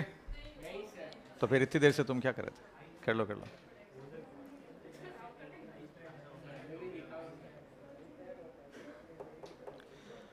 तो Coelenterata and Ctenophora not have mesoderm. बताओ करेक्ट और incorrect? Coelenterata and Ctenophora not have mesoderm. अरे ट्रू है। Coelenterata and Ctenophora not have mesoderm, true है ना? होता है मेसोडर्म, ये डिप्लोब्लास्टिक होते हैं भाई। टिनोफोरा और सिलेंट्रेटा दोनों ट्रिप्लोब्लास्टिक है या डिप्लोब्लास्टिक है? डिप्लोब्लास्टिक है। तो डिप्लोब्लास्टिक है तो एक्टोडर्म है, एंडोडर्म है, मेसोडर्म नहीं है। तो इसका मतलब इनमें मेसोडर्म नहीं होगी। मेसोडर्म की जगह पर क्या होगा? मेसोग्लिया। मेसोग्लिया की जगह पर और एक नाम आ सकता है, मेसोहाइल एंड मेसेनकाइम, ये हो सकता है। सिंपल सा है। ये डाल दूं? तो इनमें बाहर वाली डर्म कौन सी है? पिनेकोडर्म। पिनेकोडर्म का मतलब क्या होता है? Flat sales. और अंदर वाली डर्म कौन सी है? कोएनोडर्म। कोएनोडर्म का मतलब कोएनोसाइड। कोएनोसाइड मतलब कॉलर सेल। कॉलर सेल को और क्या बोल सकते हैं अपन? Flagellated cell. अच्छा, इसमें फ्लैजिला का यूज क्या है? वाटर के मूवमेंट, यानी वाटर करंट डेवलप करने के लिए। ऑस्टिया से पानी आएगा, स्पॉन्जोसील में फिल होगा, फ्लैजिला उसको धक्का मार के बाहर निकालेगा। कहां से बाहर निकालेगा? ऑस्क्यूलम से। तो बताओ यहां पर माउथ क्या है? ऑस्ट्रिया है। यहां पर एनएस क्या है? ऑस्क्यूलम। अच्छा, अगर ये जो सेंटर वाली कैविटी जिसको मैंने स्पॉन्जोसील कहा है, इस सील में अगर एंजाइम सीक्रेट होता ना, इस सील में अगर एंजाइम सीक्रेट होता तो उसको क्या कहते हैं? उसको गैस्ट्रोसील कहते हैं। उसको क्या कहते हैं? गैस्ट्रोसील, जो आने वाला है सिलेंट्रेटा में। अगर इस कैविटी में एंजाइम सीक्रेट होते हैं तो उसको गैस्ट्रोसील कहते हैं। और वो किससे शुरू होता है? सिलेंट्रेटा से। तुम लोग सेलेंट्रेटा पढ़ोगे ना तो उसमें साफ लिखा मिलेगा, देखो एनसीईआरटी में, gastrovascular cavity, they have central gastrovascular cavity. इसका मतलब सील में अगर एंजाइम निकल रहा है तो किस में निकल रहा है? सील में एंजाइम निकलेगा तो सेलेंट्रेटा में निकलेगा।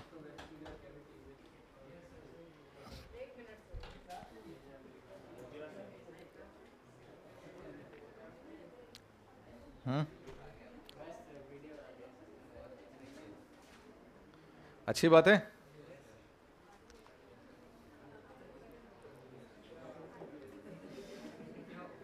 अब तुम लोग पॉपुलर हो जाओगे मतलब। हाँ, बर्थडे गर्ल, देखो आज बर्थडे था उसका, कितनी अच्छी पॉपुलर हो गई वो।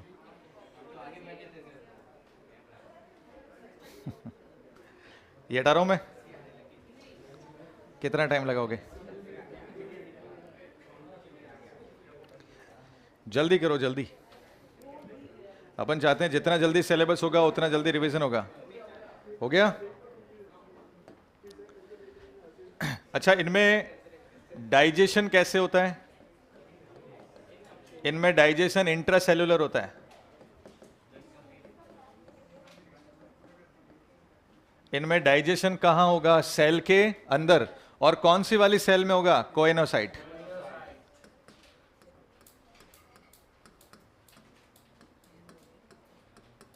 इन कोएनोसाइट, तो कोएनोसाइट के अंदर इनमें डाइजेशन होगा। अच्छा, क्या इनमें वाटर कैनाल सिस्टम होता है क्या? बिल्कुल होता है। इनमें वाटर कैनाल सिस्टम होता है। वाटर कैनाल सिस्टम में क्या होने वाला है? वाटर आएगा, ऑस्टिया में जाएगा, ऑस्टिया से स्पॉन्जोसील में जाएगा, स्पॉन्जोसील से ऑस्क्यूलम के अंदर जाएगा और ऑस्क्यूलम से बाहर आएगा। ये वाटर कैनाल सिस्टम होगा। पानी कहाँ से आएगा? ऑस्टिया में, ऑस्टिया से सील में, ऑस्क्यूलम, ऑस्क्यूलम से बाहर। तो ये ऑस्टिया तो हो गया माउथ, ये तो हो गया इसका माउथ, और ऑस्क्यूलम क्या हो गया इसमें? एनस। इस वाटर कैनाल सिस्टम के फंक्शन क्या है? इसी के थ्रू एंट्री होगी फूड की,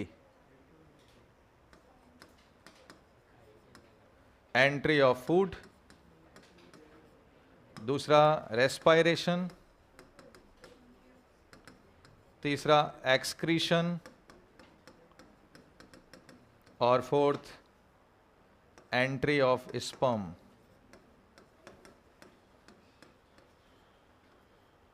ये सारे वाटर कैनाल सिस्टम के फंक्शन है। इसमें एक टोटीपोटेंट सेल है, इसमें एक टोटीपोटेंट सेल है और उस सेल का नाम है आर्कियोसाइट। ये आर्कियोसाइट एसेक्सुअल और सेक्सुअल दोनों रिप्रोडक्शन में पार्ट लेती है, takes part in asexual and sexual reproduction.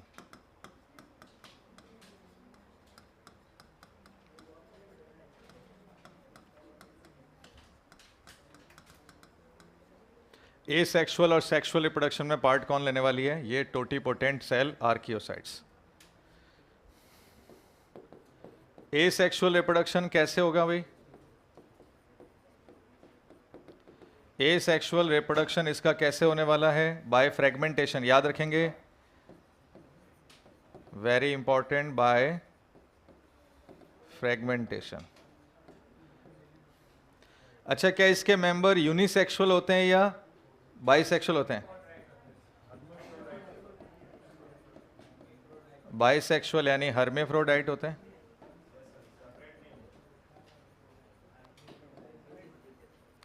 ये हर्मीज और एफ्रोडीज दो का कॉम्बिनेशन है।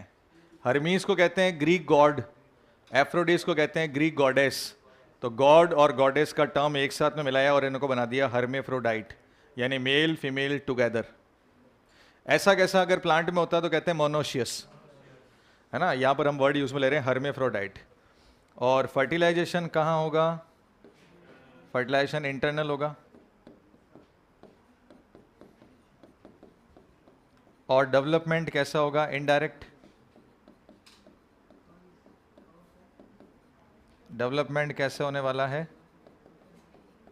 इनडायरेक्ट। इनडायरेक्ट डेवलपमेंट का मतलब क्या? इनमें लार्वा होगा क्या? बिल्कुल इनमें लार्वा होगा। लार्वा के नाम है एम्फीब्लास्टुला और पैरेनकाइमुला। एम्फीब्लास्टुला को होलो कहते हैं और ये होता है कंपैरेटिवली सॉलिड। ये खत्म हुआ Porifera.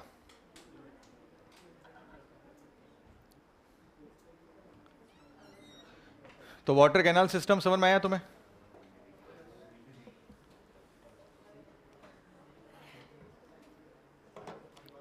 Water canal system clear है? वाटर कैनाल सिस्टम में बताओ पानी कहां से एंट्री करेगा?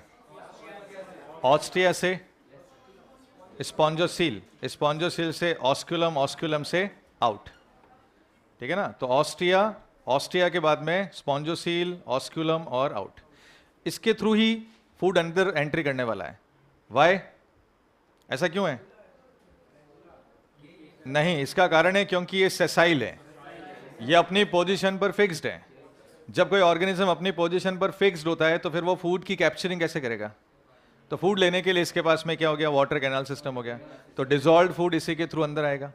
अंदर आने के बाद में वो जो हमने पीछे फ्लैजिलेटेड सेल्स देखी है, ये जो कोएनोसाइट्स है, ये फ्लैजिलेटेड सेल है, ये उस फूड को एब्जॉर्ब करेगी। एब्जॉर्ब करने के बाद में इसके अंदर डाइजेशन होगा और इनके बाद में कुछ सेल्स होती है अमीबॉइडल सेल्स, कुछ अमीबा जैसी सेल्स होती है, वो फूड का डिस्ट्रीब्यूशन करती है, उनको कहते हैं ट्रोफोसाइट्स। कुछ अमीबॉइडल सेल्स है, मतलब ठीक है, फूड यहां से एंट्री कर रहा है, इन कॉलर सेल में जा रहा है, कॉलर सेल फूड को डाइजेस्ट कर रही है, ट्रोफोसाइट क्या कर रही है? उस फूड का डिस्ट्रीब्यूशन कर रही है। ये बात समझ में आ गया? अच्छा, अब अगर मान लो इनके फूड का कोई वेस्ट बचा हुआ है तो वेस्ट भी यहां से निकल के इसी कैविटी में आएगा और यहां से फिर बाहर जाएगा। तो ऑस्टिया से एंट्री, इंट्रासेलुलर डाइजेशन और ऑस्क्यूलम से ऑक्सीजन भी ऐसे ही आने वाली है। अच्छा, ये लो, तुम लोग को हंसी आती है।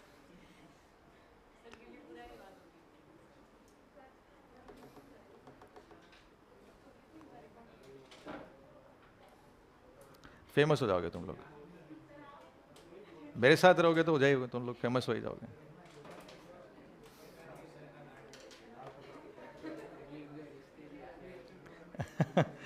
ये देखो, फेमस होने की बात क्या करें सर, हमारे एक दो रिश्ते आ जाएंगे। मतलब अल्टीमेटली फेमस क्यों होना है? समझ मारी बात?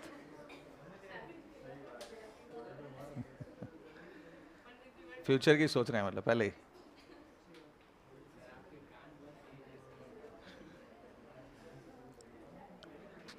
मैं तुम लोगों की क्या फीलिंग्स समझता हूँ ना, तुम्हारे अंदर जो फीलिंग्स आती है ना वो मैं समझ जाता हूँ कि अब तुम क्या बोलने वाले हो। नहीं, ऐसा तो मैं नहीं था।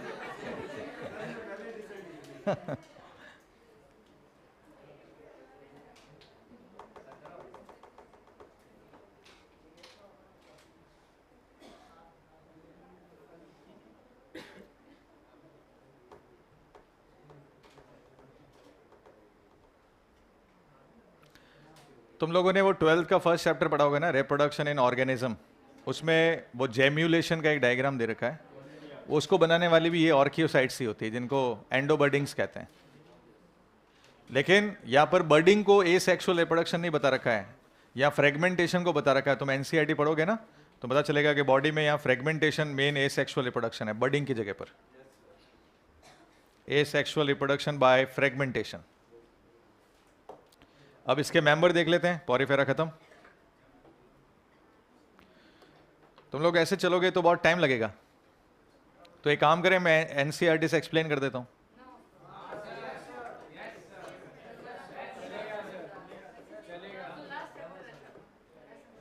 ऐसा नहीं करना?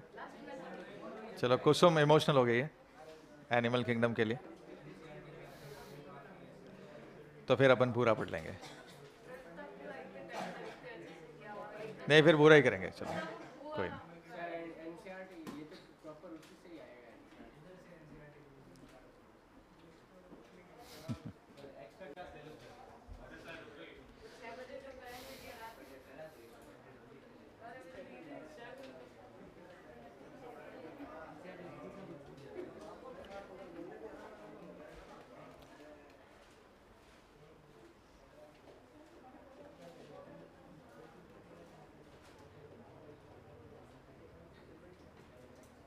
तो एम्स नर्सिंग अगर किसी को बढ़ना हो तो बढ़ देना टाइम पे।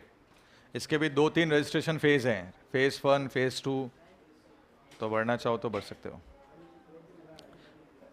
ये सब अपने अपने रिक्वायरमेंट के हिसाब से है ना, मैं सबको नहीं कह रहा हूँ कि सबको बढ़ना चाहिए, सबकी इच्छा पर है। तुम्हें भरना हो तो तुम भर सकते हो। और एम्स पैरा मेडिकल का भी फॉर्म रिलीज हो चुका है, वो भी भरना हो तो भर सकते हो। देखो क्या होता है कि जैसे अपन फॉर्म भरते हैं, फिर मान लो कि बहुत सारे अपने एम्स नर्सिंग में मान लो किसी गर्ल का एडमिशन सिलेक्शन हो जाता है, फिर मेडिकल में कहीं और भी हो जाता है, 2-3 अपने पास में ऑप्शंस होते हैं, तो अपन उसके हिसाब से सेलेक्ट कर सकते हैं। लेकिन क्या है कि फॉर्म भरा हुआ ही नहीं होता, और मान लो कि नीट का भी फॉर्म दिया और बाई चांस मान लो 10-15 नंबर कम रह गए, और फिर अपन सोचें उस टाइम के अरे यार एम्स नर्सिंग का फॉर्म भर दिया होता तो ठीक रहता। ठीक है, कई ऐसे स्टूडेंट भी हैं जिन्होंने एम्स नर्सिंग के साथ मतलब कोर्स करते हुए भी प्रिपरेशन की हुई है। एक में एडमिशन ले लिया होता है और एडमिशन लेने के बाद में वो प्रिपरेशन कर रहे होते हैं नीट का, और कई बार ऐसा होता है कि उस प्रिपरेशन के साथ में उनका सिलेक्शन हो जाता है। ऐसा हुआ था छवि गोयल, एक लड़की, उसने, तुम लोग जानते होंगे, तुम्हारे सीनियर थी, वो छवि गोयल ने भी ऐसा ही किया, एम्स नर्सिंग में एडमिशन लिया, एडमिशन लेने के बाद में उसने प्रिपरेशन की, और फिर नेक्स्ट ईयर जब उसने नीट दिया तो उसका एडमिशन हो गया अभी जयपुर के अंदर RUHS मेडिकल कॉलेज में। तो मतलब एक होता है ना, अच्छा ऐसा क्यों नहीं हुआ, पहले वो बहुत ज़्यादा डरती थी, उसके अंदर एक बहुत बड़ा फियर था, मेरा होगा कि नहीं होगा, होगा कि नहीं होगा, जबकि वो उसी साल सेलेक्ट हो जाती, लेकिन वो एक डर बहुत ज़्यादा था। लेकिन जब उसका एम्स नर्सिंग में सिलेक्शन हुआ, उसने उसमें एडमिशन लिया, वो डर सारा निकल गया कि अब मैं सिक्योर तो मैं हूँ। अब उसने फ्रीली क्या किया, फ्री माइंड के साथ एग्जाम दिया और ज़बरदस्त नंबर लेके आए। तो वो जो डर होता है ना, वो एक सिक्योरिटी के साथ में रिलीज हो जाता है। अब देखो ये है इसके मेंबर्स जो NCERT में दे रखे हैं, है ना। ये क्या लिखा हुआ है, साइकन। साइकन को क्या बोलते हैं, ग्लास स्पॉन्ज। क्या बोलते हैं इनको, ग्लास स्पॉन्ज कहते हैं। ये कौन है, यू स्पॉन्जिया, इसको कहते हैं बाथ स्पॉन्ज। कोई ये बताना चाहेगा कि इसको बाथ स्पॉन्ज क्यों कहते हैं? क्योंकि हमेशा नहाता रहता है। तो अपने यहाँ पे नहाने के लिए बाहर से पत्थर उठा के लेके आते हैं, मैल रगड़ लेते हैं, ऐसा होता है। लेकिन चाइना और जापान में इसके जो स्पाइक्यूल्स हैं, ये बाहर तुम्हें ये बर्ड्स दिख रहे हैं छोटे छोटे, इनको क्या बोलते हैं, स्पाइक्यूल्स कहते हैं। ये स्पाइक्यूल या तो कैल्शियम कार्बोनेट का होता है, या फिर सिलिका का होता है, या फिर स्पॉन्जिन प्रोटीन का होता है।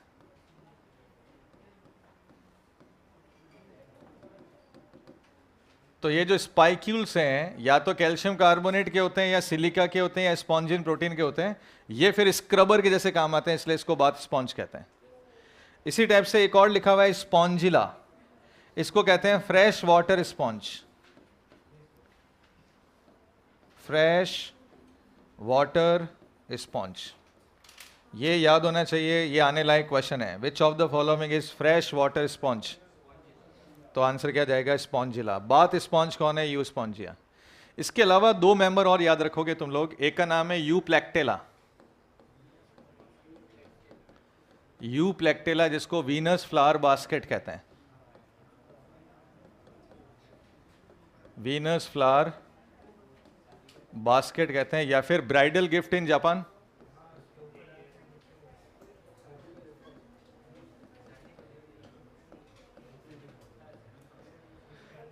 एक और मेंबर है जिसका नाम है क्लियोना। क्या नाम याद रखना है, क्लियोना। क्लियोना को कहते हैं बोरिंग स्पॉन्ज, क्योंकि ये सबको बोर करता है। नहीं, ये बोर नहीं करता, it is harmful for pearl industry.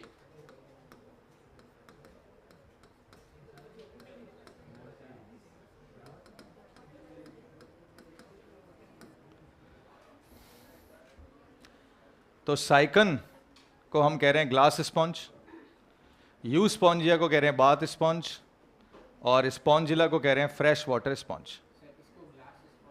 Transparency दिखती है इसमें, ग्लास जैसा दिखता है। और कांटे कौन कौन से हो सकते हैं इनके पास में, कैल्शियम कार्बोनेट के हो सकते हैं, सिलिका के हो सकते हैं, और स्पॉन्जिन प्रोटीन के हो सकते हैं। यू प्लेक्टेला को वीनस फ्लावर बास्केट कहते हैं, या ब्राइडल गिफ्ट इन जापान भी कहते हैं। जापान में ब्राइड्स को ये गिफ्ट देते हैं, क्यों देते हैं पता है? It is a good symbol of symbiosis. इनके साथ में एक श्रिम्प रहता है, श्रिम्प, जो सिम्बायोटिक होता है। अगर इन दोनों का सिम्बायोसिस ब्रेक हुआ तो दोनों मर जाएंगे। तो वो ये सिंबल है कि इतना अच्छा सिम्बायोटिक रिलेशनशिप होना चाहिए, यानी एक मरने वाला हो तो दूसरे वाले को मार के मरे, ऐसा नहीं है। ठीक है ना। और क्लियोना क्या होता है? Boring sponge. बोरिंग का मतलब ये बोर करता है, बोर का मतलब छेद कर देता है। पर्ल ऑयस्टर, पिंक टाडा सुना है तुम लोगों ने? पिंक टाडा, पर्ल ऑयस्टर, मोती देने वाला, उसके शेल में खड्डा कर देता है तो पर्ल बनाना बंद कर देता है, इसलिए उसको कहते हैं harmful for the pearl industry, is a Cliona.